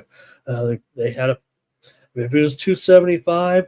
If you put the pads on him, maybe he was 300. This guy was but he could sling it. He could sling it. Look him up on maybe the YouTube. Lorenzen was never going to make it. Was too big, and eventually led to health problems as well, I believe. That led to his passing, if I'm not mistaken. Ziggy on the Royals here. Cash Kane says Royals offense has been bad, like Boston. But you look at the run production of the teams, right? Boston's still averaging 5 runs per game. The Royals just 3.6, but it's been the pitching of the Royals for sure. Lorenzen's gone 2-5 to the under so far this season. Does have a 4.23 ERA and a 1.4 WHIP. Royals can't beat the White Sox by 2, but they beat the Red Sox on the run line. Watch out. 9 Legacy says Red Sox on the money line. Royals are good at home, says Jermaine. Philly Eagle Flyer likes the Mets game to be tied, likes the Phillies also. And right, he did play, did make it to the NFL a little bit there, right? And let's see here. And Terrell talking about that. Devers, but they were making a defense for Devers a little bit last night when I brought it up on the chat, saying you don't tell a guy. Sharpie just said it. You don't tell a guy one thing and then switch it up on him, especially a player of Devers' tenure, I guess. But Boston's in a little bit of a funk, and I will say this: maybe take it elsewhere, take it private, take it to the media a little bit. But maybe if you're just frustrated, maybe it's not going to work out long term for Devers there a little bit. But it does seem a little bit awkward, right, to do that in Boston here. Just grab your glove, man. All right, low scoring game. Boston has a better offense, but give me the better defense here, or the better pitching, maybe, is what Cash Kane is saying in this one. So, all right. For me, I'm going to take the Kansas City Royals as my play here on the show. I feel like that's my freemium here a little bit, but I'm not sure about the total. I want to go over, but I kind of agree with some of you guys and what you're saying in the chat here a little bit, and I got to respect those sharp moves coming in. You see the total there, 9 under 15, and while that is the total right now, looks like the public is pretty heavy on the over. Let me just go ahead and take the Royals in this one. Next up is the Marlins taking on the White Sox here with Max Meyer on the mound here for sure in this one. Meyer, $1.50, and the total is 8 over 15 here right now. So I think it's gone down here a little bit. There's a couple of 8 under 15s, but I think for the most part, most of the books now are 8 over in this one as the White Sox come in with Wilson on the mound here in this one. Marlins favored on the road.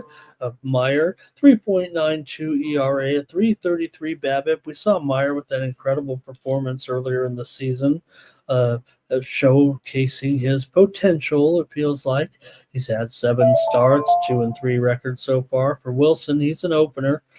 Pretty much here with 12 appearances, but just 2 starts and a 5.5 ERA. Gaudy numbers, a 1.9 WHIP so far this season for Wilson. I figure this one probably is going to see the Marlins get off to, I would think, maybe a fast start here against him, but we'll see. Just not going to call it like that, but Miami has struggled, so you don't know. Still, they've lost 9 of their last 11 games overall, but did beat the Dodgers the other night 5-4. They get beat the next night 10-1, but White Sox have lost 5 of 6 coming in, including 4 straight, getting swept by the Royals. Like I said, in that dismal series for sure. White Sox here have gone. Let's see, what is it? 7-11 at home so far. Miami's 4-10 on the road. This is only the fourth time the Marlins have been favored all season. They did win all 3 other times. White Sox have gone over in 5 of their last 6 games at home. Before the last 5 meetings between the 2 teams here in Chicago have gone under. Miami, they've only gone over in 9 straight games on the road coming in. Miami's 11-3 to the over on the road and 24-12 to the over overall. And the White Sox are 10-6-2 to the over at home. Could we see runs in a game between Miami and the White Sox today? Meyer and Wilson? Let's go to the chat here and see what you guys have to say in this one. A lot of comments here in this game. Let's take a look. And we've got started off here with, let's see here. And Andrew talking about that Carolina game. Yeah, we hung on there a little bit, Andrew. I think it was more of a, I don't have many leans. That might have been more of a lean, right? After you said it, I kind of jumped on it there a little bit. There. Here is Cash Kane on the Marlins. First 5. Money line spoons like some Marlins here in this one. Mikey says, I need to take my show to another channel. Says I'm a scumbag. I think that's a compliment, though, on this channel. Let's see here. Is the public on Kansas City in that other game? I don't know. I could check the numbers here a little bit. Nah, it feels like it's split. Jermaine likes the over. He might have been talking that last game because that number looks too high. Here's Ziggy on the under. Mike says somebody got to win this one. And let's see here. Both guys could get lit up. Cash Game likes the over here. And Jim Deweiger says, stop striking out and grab your glove, Devers. And let's see, Terrell says of that game between KC and the White Sox, he thinks the Marlins would do the same. And Twisted took Kansas City with me back in that other game. Here's Doge says, got to go with Papa Leo's White Sox, right? We said it. Hey, I was wrong. Everybody was wrong. We just jumped to conclusions on the old internet thinking he was a Cubs fan.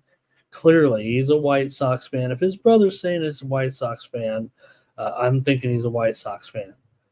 All right. 9 Legacy, Marlins money line, and Max Meyer to continue to look good here. Right? Look, the number give Meyer, look, he's young, but we'll see. But does feel like Max Meyer. And also, though, I will say this, Miami I believe, has had some experience, some of these bats against Bryce Wilson here, a couple of guys anyway. Let's see if we have those. Oh, it's not really too significant. I think one of these guys has a home run against him.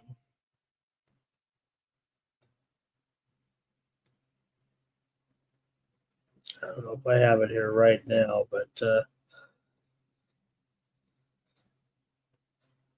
I don't know if there's anything too significant about that one. Okay, let's see here. Max gets off to a bad start, but it does get an easy lineup possibly here tonight for him to showcase it. And let's see here. Spoon says that this game will maybe plays to a low here, according to the Ballpark Pal service. Luis is on Miami here. Good morning to Dana Delp here. And Terrell hanging out with the Pope in Chicago. And certainly here, you've got, let's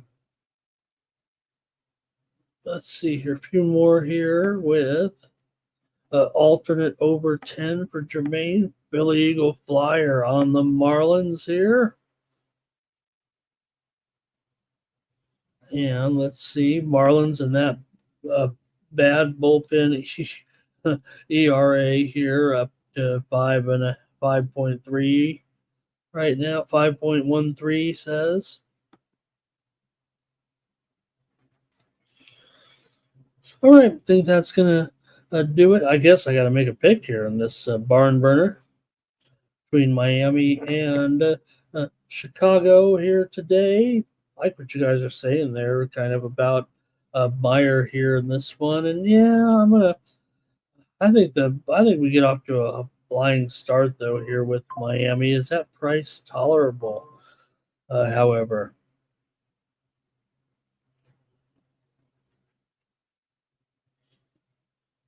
All right. Give me the over in this one. I'm going to take the over. I think first five over is really what I prefer. Like I said, I'm going to start incorporating some first fives, getting some requests from you guys a little bit. So give me the over, though, in the game tonight. Let's move on here to kind of the later group of games here with the next one. The Giants are taking on the Twins with Jordan Hicks going here for San Francisco, and Chris Paddock for the Twins. Did I see Dylan Cease? What did they say? Dylan Cease is dating Chris Paddock's ex-girlfriend. Is that what I saw here? Boy, a good upgrade for her. Upgrade for the young lady. I think. I don't know. Hey, cowboy. Wearing those nice shirts and hats. Anyways, for Hicks here going up against Paddock. Jordan Hicks so far, 6.03 ERA, not good. 1-3 record, 3.33 BABIP so far. The Giants are 6-1 to the over with Hicks on the mound. For the Cowboy, he's 0-3 with a 5.57 ERA. These are pretty shoddy numbers for both guys, although at least Paddock has a 2.65 BABIP. Here. He's not really getting the strikeouts that we've seen from him so far. These Giants bats against Paddock, remember, some of these guys certainly have faced him quite a bit. Paddock has some pretty weak numbers for sure coming in to this matchup, giving up 333 batting average and a OPS of 1.06 here. So not great for sure for the Giants here. They are 5-1 in their last 6 games overall. Minnesota with a 5-game winning streak. They've really picked it up here of late. They're still kind of chasing it down right now with a record of 18-20. Giants 24-14. Still playing well, no doubt, despite losing one game to the Cubs. They came back and looked pretty dominant in the next 2 games after getting blown out. Minnesota just swept the Orioles to kick their ass, quite frankly, and they also played well in that series against Boston, winning 2 of 3 to accumulate this 5-game winning streak. Minnesota here, 12 of the last 16 games between these two teams. 12 of the last 16 games for San Francisco on the road have gone over. San Francisco still 12-2-1 to the over as an underdog. But you know what? Just erase that stat because the Giants have moved to a favorite here today. Giants are now the favorite at, we'll call it $1.15 or so. Total is now maybe at 9 over 20. We've seen a move to the over here today, but definitely a shift in favorite here to the Giants on the road, maybe because of that one-loss record overall. For sure. Minnesota's gone under in 7 of their last 9 games. San Francisco's gone over in 4 of their last 5. Like I said, one team is an over team. That'd be the Giants. One team is an under team. That is Minnesota. That is for sure. I mean, that is a fact. It does feel like here. Although to me, the Sharps are going to be feels like on the under in this game. Here, I'm going to have to take the Giants. Now that they're a favorite, I was going to use them as a premium. I guess I still could. It's not a terrible price, but it is about a 30-cent move, 35-cent move for sure from Minnesota being the favorite, I guess, overnight. Yeah, they were the favorite for sure. So I'll take San Francisco in the chat. I'm sorry, you guys. You guys have some plays here a little bit. Not too many, though, here. Luis is on the Giants. Cash Kane. Twins, first 5. Money line and over. 9 Legacy. Giants, money line here. And Ziggy likes the Giants. Terrell might be talking about the girlfriend. He knows a little bit more. He's hanging out in Instagram land. Giants team total over for Jermaine. He's leaning towards the over, and I'll take the Giants here in this one. Next up, Reds and the Astros here with Nick Martinez going up against Hunter Brown. Feels like a mismatch on the mound anyway, but still, you do have two teams just hovering around 500 right now. Houston really hasn't gotten it in gear just yet for Nick Martinez. Bad numbers, 4.19 ERA, 295 BABIP. Reds are 1-6 with Martinez on the mound. They're 18-14 without him.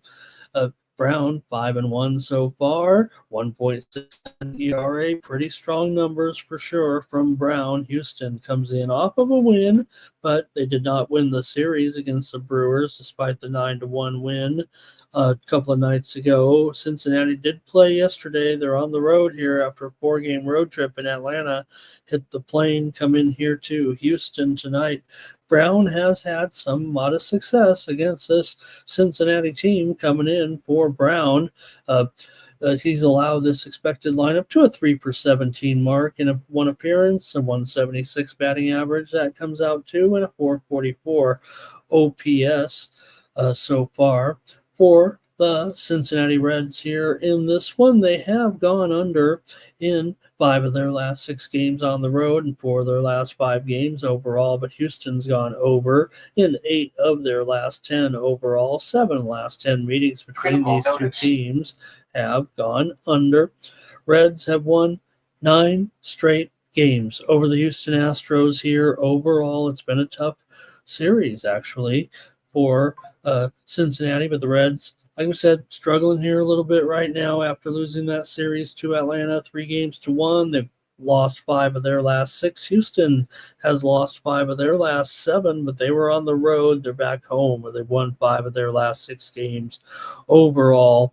So we could go to the chat here in this one. Houston's 11-7 at home so far this season, but a pretty high price against a team that, well, what can you say? They've come in and they've kind of dominated this team a little bit. So let's see what you guys have in this one between Cincinnati taking on Houston here tonight. Go to the chat with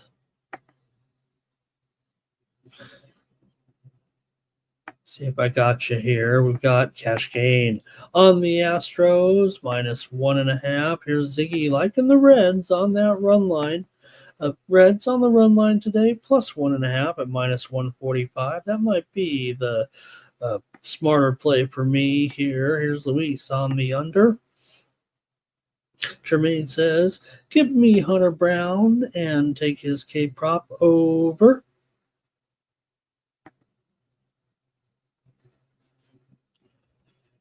And look at that. He says nothing, you could say season series there a little bit, but Baltimore just won 10 straight and got mollywopped. Is that what that says, I think? Hey, everyone, like this video, subscribe to our channel, hit the like button, and help Mikey promote Sports Money channel here and get it out there. We want to see more people in our shows here right now. So, hey, give me the Reds on the run line here tonight. I'm going to take the Reds +1.5 -$1.45. Nick Martinez, not great. Maybe he's looked a little bit better than that last game or two.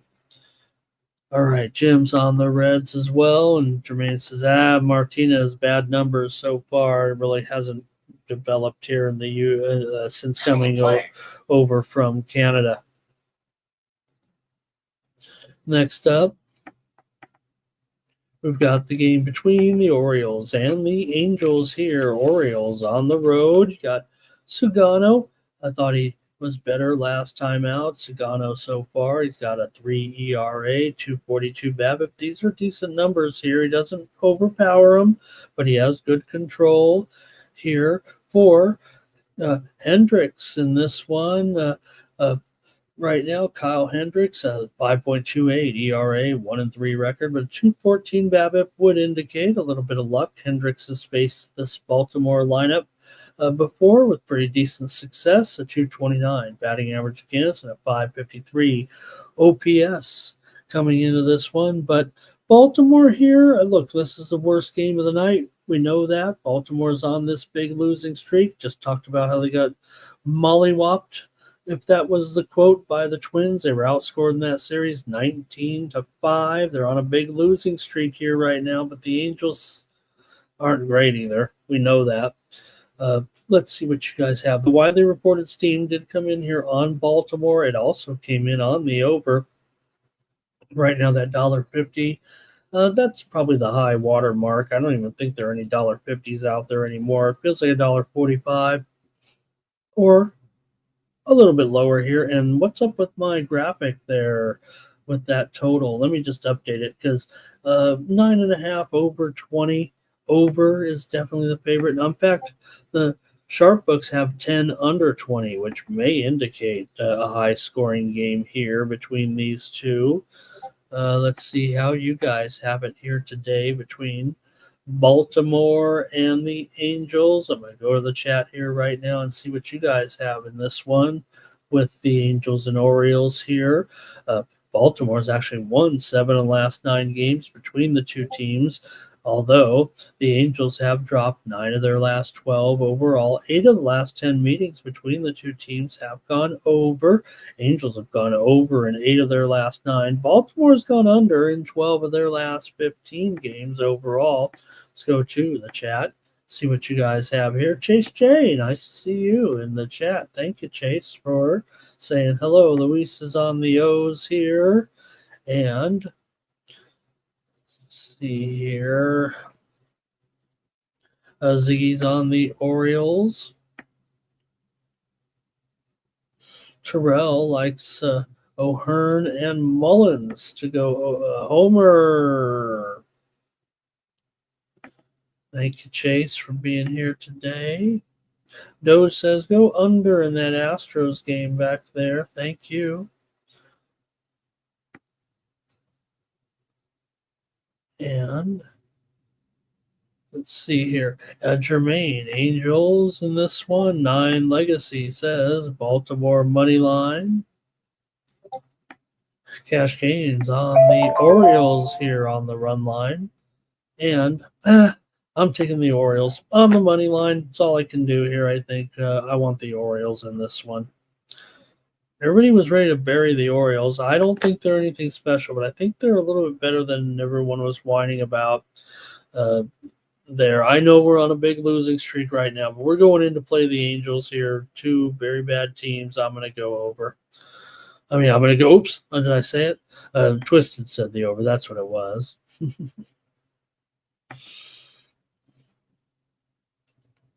Next up, we're getting towards the end of the show here, huh? Dodgers and Arizona. In this one, we've got Roki Sasaki going up against Eduardo Rodriguez. The widely reported steam did come in on the over in this game. Critical notice. Hugo Umberez retired in his match against Quarantine Mutet, and Mutet is advancing here over Umber, who had to retire here today. 6-4-4-0. 6-3-4-0. All right. For Roki Sasaki here of the Dodgers, he has a 3.86 ERA and a 2.38 BABIP. Good numbers, it feels like, for Sasaki, although Dodgers are 5-2 with him on the mound. They've gone over in 5 of his 7 starts. Arizona's gone over in 5 of Eduardo's 7 starts, but Eduardo has some pretty big numbers here. 5.2, 5.92 ERA and a 3.52 BABIP coming into this one. Like I said, that widely reported steam did come in on the over here, but taking a look at this series overall, the Dodgers here have won 9 of their last 12 coming into this one. 7 of the last 8 meetings between these two teams have gone over, including 4 of the last 5 games here in Arizona. Over. Dodgers have gone over in 10 of their last 15 games. Arizona's gone under in 4 of their last 5 at home and 8 of their last 9 games overall. We definitely have one team going over, one team going under. It feels like right now both teams are alternating wins and losses over the last couple of games. But so far, like I said, Arizona under in 8 of their last 10. They're 7, 10, and 3 to the under so far. Dodgers, like I said, do trend over a little bit, but they are 10 and 10 to the over-under on the road. We'll go to the chat here and see what you guys like in this one between LA and Arizona tonight. And let's get your comments. Dodgers do have some success against Eduardo. This anticipated lineup is only 25 for 72 for a 347 average here. Pretty strong numbers for sure. And here we go with the picks in this one. It's going to be Dodgers and over here for Cash Kane. Big Scott is here today, and he likes the over. Arizona, team total over here for Jermaine. Ziggy's here. He's waiting. He's got this one over. Dodgers and Arizona here tonight. Dodgers on the run line for 9. Legacy. Chase says, you guys take an Arizona money line here? And Robert Glock is here. Robot Glock, nice to see you. He says, what do you think in the PGA Truist event right now with Mitchell sitting in the lead and Fowler near the top as well? Sam Burns is there. My picks are over there at winnable.com from yesterday. I don't know if I've updated them necessarily. It doesn't, I usually don't. I'll add to it, but I haven't yet here in this tournament. Those scores were pretty low yesterday. They said the weather never materialized and allowed all the players to go really low. And Keith Mitchell, who seems to win a lot of first round bets. Keep an eye on Mitchell, man. This guy wins a lot of first rounds, doesn't he? Gorky here likes the defenders. Team total over in our game today. Gorky, always good for a pick in some of the fringe leagues and sports right now, and we do have a game today, so thank you to Gorky in that UFL pick here on Friday night. Also, he likes the Pacers there, so thanks for joining me, Gorky. Good to see you. Arizona money line here for Twisted. I think, are they wearing the Serpientes tonight? Here's Snakes over 4.5. And Gorky with his soccer, this I believe is a Euro. Is that Euro basket today? No, maybe not. Maybe help me out on that one. Oh, Czech Republic there. Okay, thank you, Gorky. No, his tennis play got a withdrawal there, I see. Okay. Okay, Robot. Oh, I haven't looked at the scores over here so far. I have the tennis on over here, I think. Oh, wait a minute. I thought I had the golf on over here a little bit. What happened?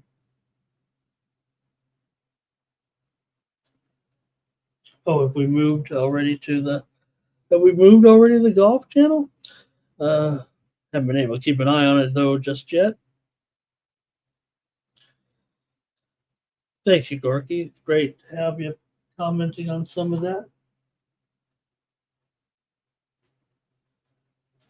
Right, I think.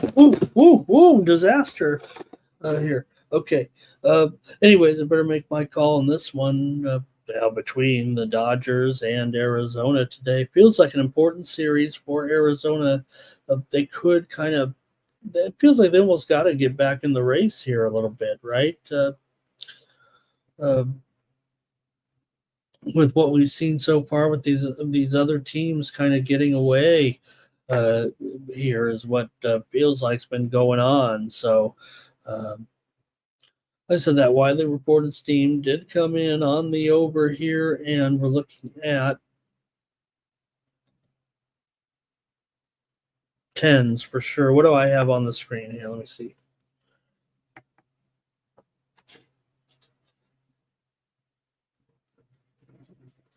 We got some tens here today, and I am showing it at 9.5, but it looks like mostly tens. Let me update that total for sure here right now. 10. I'll call it 10 flat. The sharp books are at 10 over. The square books are at 10 under. If that shows anything maybe to you here right now in this one tonight, I'm going to go with the over in this one with LA and Arizona. Got to go over 10 now, so I'll just have it as my show pick. Next up, Blue Jays and Mariners. We're almost done here, wrapping it up. Thank you for joining me here on the Morning Steam Show. Got Gausman here facing Castillo in this one. Gausman's had some pretty good success, actually, here between in this matchup. For Gausman, some good numbers facing Seattle.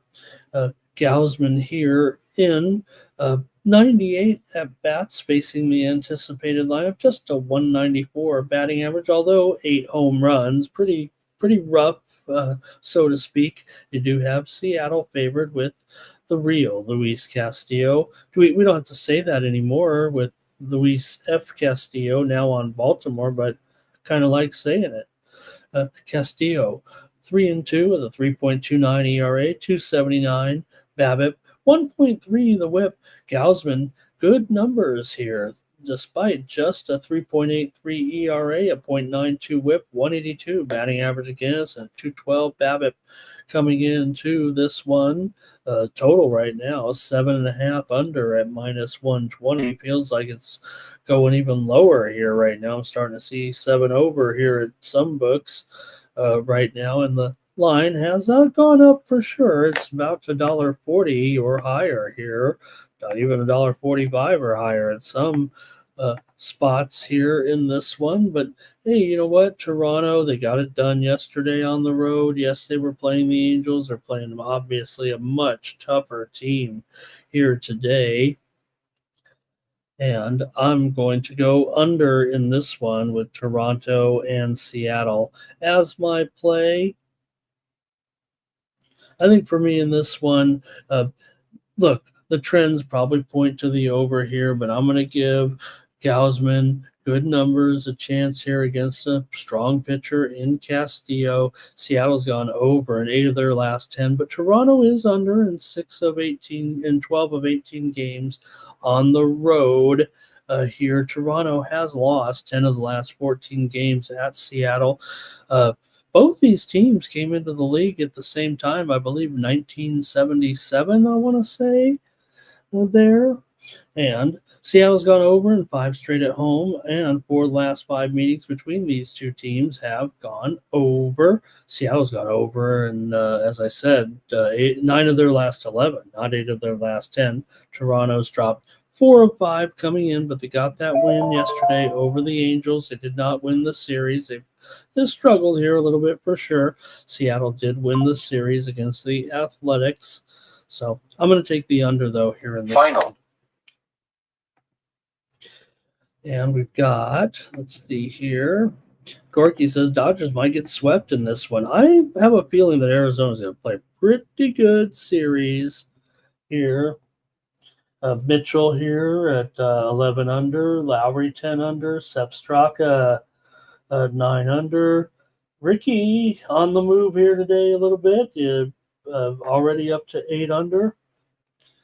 Batia is also here at 8 under, and Rory is trying to get something done, but man, he just looks bad on that putt. A Mariners money line here for 9 legacy. I kind of want to find a way to Toronto here, but I might not do it on the air. Blue Jays are a joke on the road, says Jermaine. Yeah, I hear you. They should be better, you guys. They've got to get better, it feels like. Mariners are the better side. Agreed, but me and Ziggy going to be on the under here. I think the Blue Jays are they should be better than they are, right? All right, let's last one here. Yankees taking on the A's. Oh boy, what's going to happen when the Yankees come in this ballpark? Uh, well, we were making a joke the other day that who would have known that the A's would have a better record than the Yankees, but that was before the A's just lost their last two games and the Yankees just won two straight over my Padres, of course, to win that series. There felt like a good series of just that 10-run inning was all that separated the two teams pretty much for the weekend. For the week, the A's lost a couple of games at home to Seattle coming in, so faced an elite team and did not look good. You do have the Yankees favored here on the road at $1.45 or so, maybe even $1.50. It feels like it's creeping up here a little bit with Will Warren going in this one. For Warren, he's got a 5.65 ERA, 257 BABIP, 325. 325 BABIP, 257 batting average against for 4.71 76 the BABIP here. This total did get hit. We were on the air last night saying this total's going through the roof, and now it's already 11 under 20. I'll call it 11 under 20 here. Told you we'd get these. Remember when they had some regular number? Now I know it's the Yankees in town. The A's have proven themselves, but remember on the early 8.5s and 9s, I said, man, we're going to have Colorado-like numbers here by the time the bookmakers figure it out, and here we are. I'm no expert. I just do a show every day on YouTube. So how do you have it here in this one with the A's? Oh, oops, where's my graphic? The A's taking on the Athletics. Yankees have won 5 straight on the road at the A's. I don't worry about the venue there. I'm not too worried. I'm just know the Yankees dominate, right, against these guys. However, A's have won 10 of their last 15 games overall. Yankees have gone under in 10 of their last 14, including 4 of their last 5 games on the road here. Right now, A's have gone over in 4 of their last 6 games here at the Sutter Health Field. They're 11-17 here so far. Yankees are just 6-8-2 to the under on the road, but does that really matter here with this crushing offense so far that leads the league in home runs, leads the league in OPS as well, if I'm not mistaken. And let's go to the chat here right now.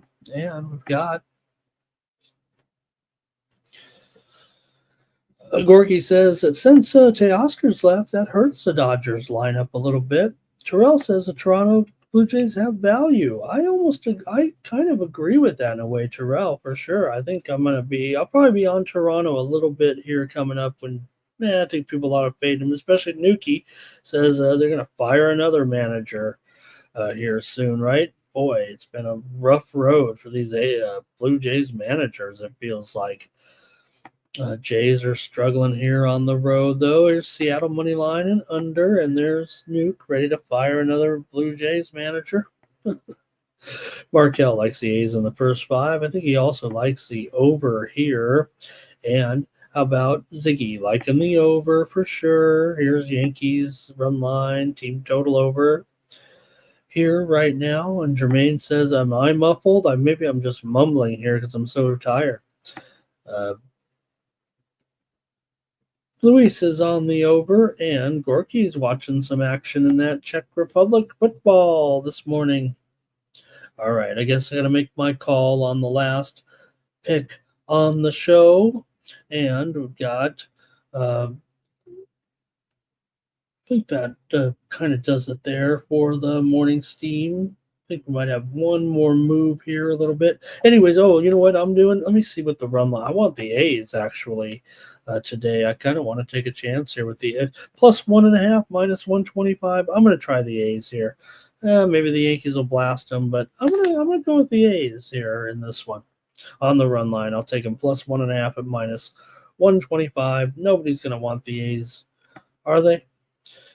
All right, bring back John Gibbons. That's what you need to do. Got to get a guy who's going to yell at the players, the umpires, the front office, the fans. But you know what? At least we'll get a decent manager. All right. Did we cover the Rockies game? What, did I miss one there? What am I doing here? Yeah. Oh, did I skip the Padres game? What was I thinking? Thank you, Ziggy. What the heck?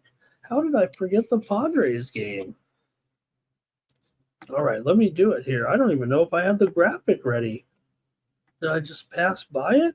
What is going on? Did I not want to talk about the Padres right now? All right, let me do it. Thank you, man. Thank you, Ziggy. I wouldn't have even noticed it. We would have signed off, man. It just goes to show you, Mikey's got to get me off the air earlier. That's what it shows here. That was a great game, but all right, here we go. 170, the total 11. 11 and a half. Okay, here we go. All right. Sorry about that. Oops. All right. Good thing you guys said something. Wow. You guys, one time you guys, I don't know if you guys noticed it last football season. It was Monday night, and we didn't even cover the Monday night game one week. I think that doesn't seem possible, right? Okay. There we go. Padres and Rockies today. Vasquez going up against Senzatella. You know, funny thing is, Senzatella actually does pretty well against the Padres. The widely reported steam did come in on Colorado. Senzatella has held this Padres lineup to a 301 OBP and a 423 slugging percentage. So decent success against them. Some of these Padres have had a little bit of trouble against Sensatella. You've got a couple of these guys have faced them, not the bulk of this Padres lineup. So I don't know if I'm going to fret about it too much here. But you do have the Padres coming in here right now. Pretty good run for sure. They've won 6 of their last 8, 4 of their last 5 games against Colorado. Colorado's lost 6 straight, including 8 of their last 9 games at home. Does feel like a mismatch right now, the way these Rockies are going. Padres have gone under in 4 of their last 5 and 6 of their last 8 on the road as well. 6 of the last 9 meetings between these two teams have gone under, but the Rockies have gone over in 5 straight games. So let's see what you've got here with my Padres. Big favorites here, $1.70, but they did lose a couple of games to the Yankees there, and the Rockies are on this losing streak. So can the Padres blast these guys at 13-4 as a favorite so far this season? Padres 11-6 is a run line favorite. Rockies 10-24 as an underdog here right now. Let's go to the chat and see. I probably caught you guys by surprise. Probably not a lot of, maybe not a lot of comments in there, it feels like. So let's see what you have. I know what I like. I think in this game here, I'm actually taking the under in this one with the Padres and Colorado. All right, here, let's take a look. I think it'll be mostly Padres here. Jermaine, Padres team total over. Z's on the Rockies and the under. Rockies run line. And Tatis loves Colorado. Tatis has some pretty historic numbers right now going. Talking about his long-term numbers here, despite missing a whole big chunk of a season. All right, not much from you guys, probably because I blew it and went out of order. I'll just take the under in this one with Padres and the Rockies tonight. Now the show is almost over, although we did see Gorky make a play here in the game between the DC Defenders and the San Antonio Brahmas. Here you've got the Defenders, favored in our UFL game tonight by 7.5, and the total in this one is 38. In this matchup tonight. So I kind of feel like right now at 7.5, boy, I kind of want to grab that number here. I feel like with the Brahmas at home. I know they haven't been great, And DC is looking pretty good. Take a look right now at the standings in the UFL here a little bit, or at least these matchups. You got DC coming in at 4-2. They're 3-3 against the spread overall. The Brahmas got a terrible offense, averaging just 11.5 points per game here in this one. So Gorky had that play earlier. Do you guys have anything here? Let's see. Maybe Luis says go over. Twisted said, what are you doing? You guys got to take some Padres on the money. Yeah, but I'm not going to, even I don't want to go here with the big money line on the road on the show. I might just bet it. And Gorky said Brahma's only win was over DC. So I was leaning Brahmas in this game because, I don't know if there's a lot of, I don't want to say separation. This offense has been bad, allowing 12 runs. Brahma's averaging 12 runs. 12 runs. God, 12 points per game here. I'm done with the show. I'm done. Let's get out of here. It feels like twisted. Let's just get out of here, you guys. Give me the Brahmas here in this. I'll take the Brahmas. All right. It's going to do it here for the Morning Steam Show. There were no consensus plays here today, believe it or not. So I guess we don't have a drawing. We'll just wrap it up. Go on over to winnable.com/Ramon. Pick up my plays here today. I'll have more plays here for you. I gave you a bunch of winners, hopefully, but check me out over at winnable.com/Ramon. Get more plays from me tonight. Look, I'm a high volume player, so if you're like me, you need a few suggestions, and this is how you support me on the show by subscribing to my picks over at winnable.com. Usually send out 1 to 3 updates of my premium plays, and I'll have 1 to 2 updates of free plays on some of the peripheral sports here, whatever I have time for. You guys see the schedule that I put up, coming on all these shows, going on all these channels, doing all these videos, and then we got to handicap these games and pick some winners. So thank you, everybody, for joining me here today. Go to winnable.com/Ramon to support me here. Look, picking up my plays for one day is $3, for a week is $8, and for the month it's $19.95, just 56 cents a day. Is this show worth 56 cents a day? I'd hope so. I work pretty hard to come on here every day and talk to you guys about sports and sports betting, and it motivates me every day to get up and do this show. This is what gets me going. After I get off the air here with you guys, it's a big old letdown. All right, use the promo code STEAM to save 20%. That's it for the show, you guys. No drawing today. I need some help, man. Think of how important Thomas was to me doing that, right? And just hope that his tennis career ends soon so he'll come back. But I want Thomas to be healthy and fit, and if he's out there playing tennis, keeping himself in great shape, then that's what I want him to do. All right, it's going to do it. Thanks, everybody. We'll catch you tomorrow. More Morning Steam on Saturday, 9 a.m. Eastern, 6 Pacific. Join Mikey Money today with pre-gaming. He'll have the prime time coverage with you here today. All right, it's going to do it. For the Sports Money Network, I'm Ramon Scott. So long.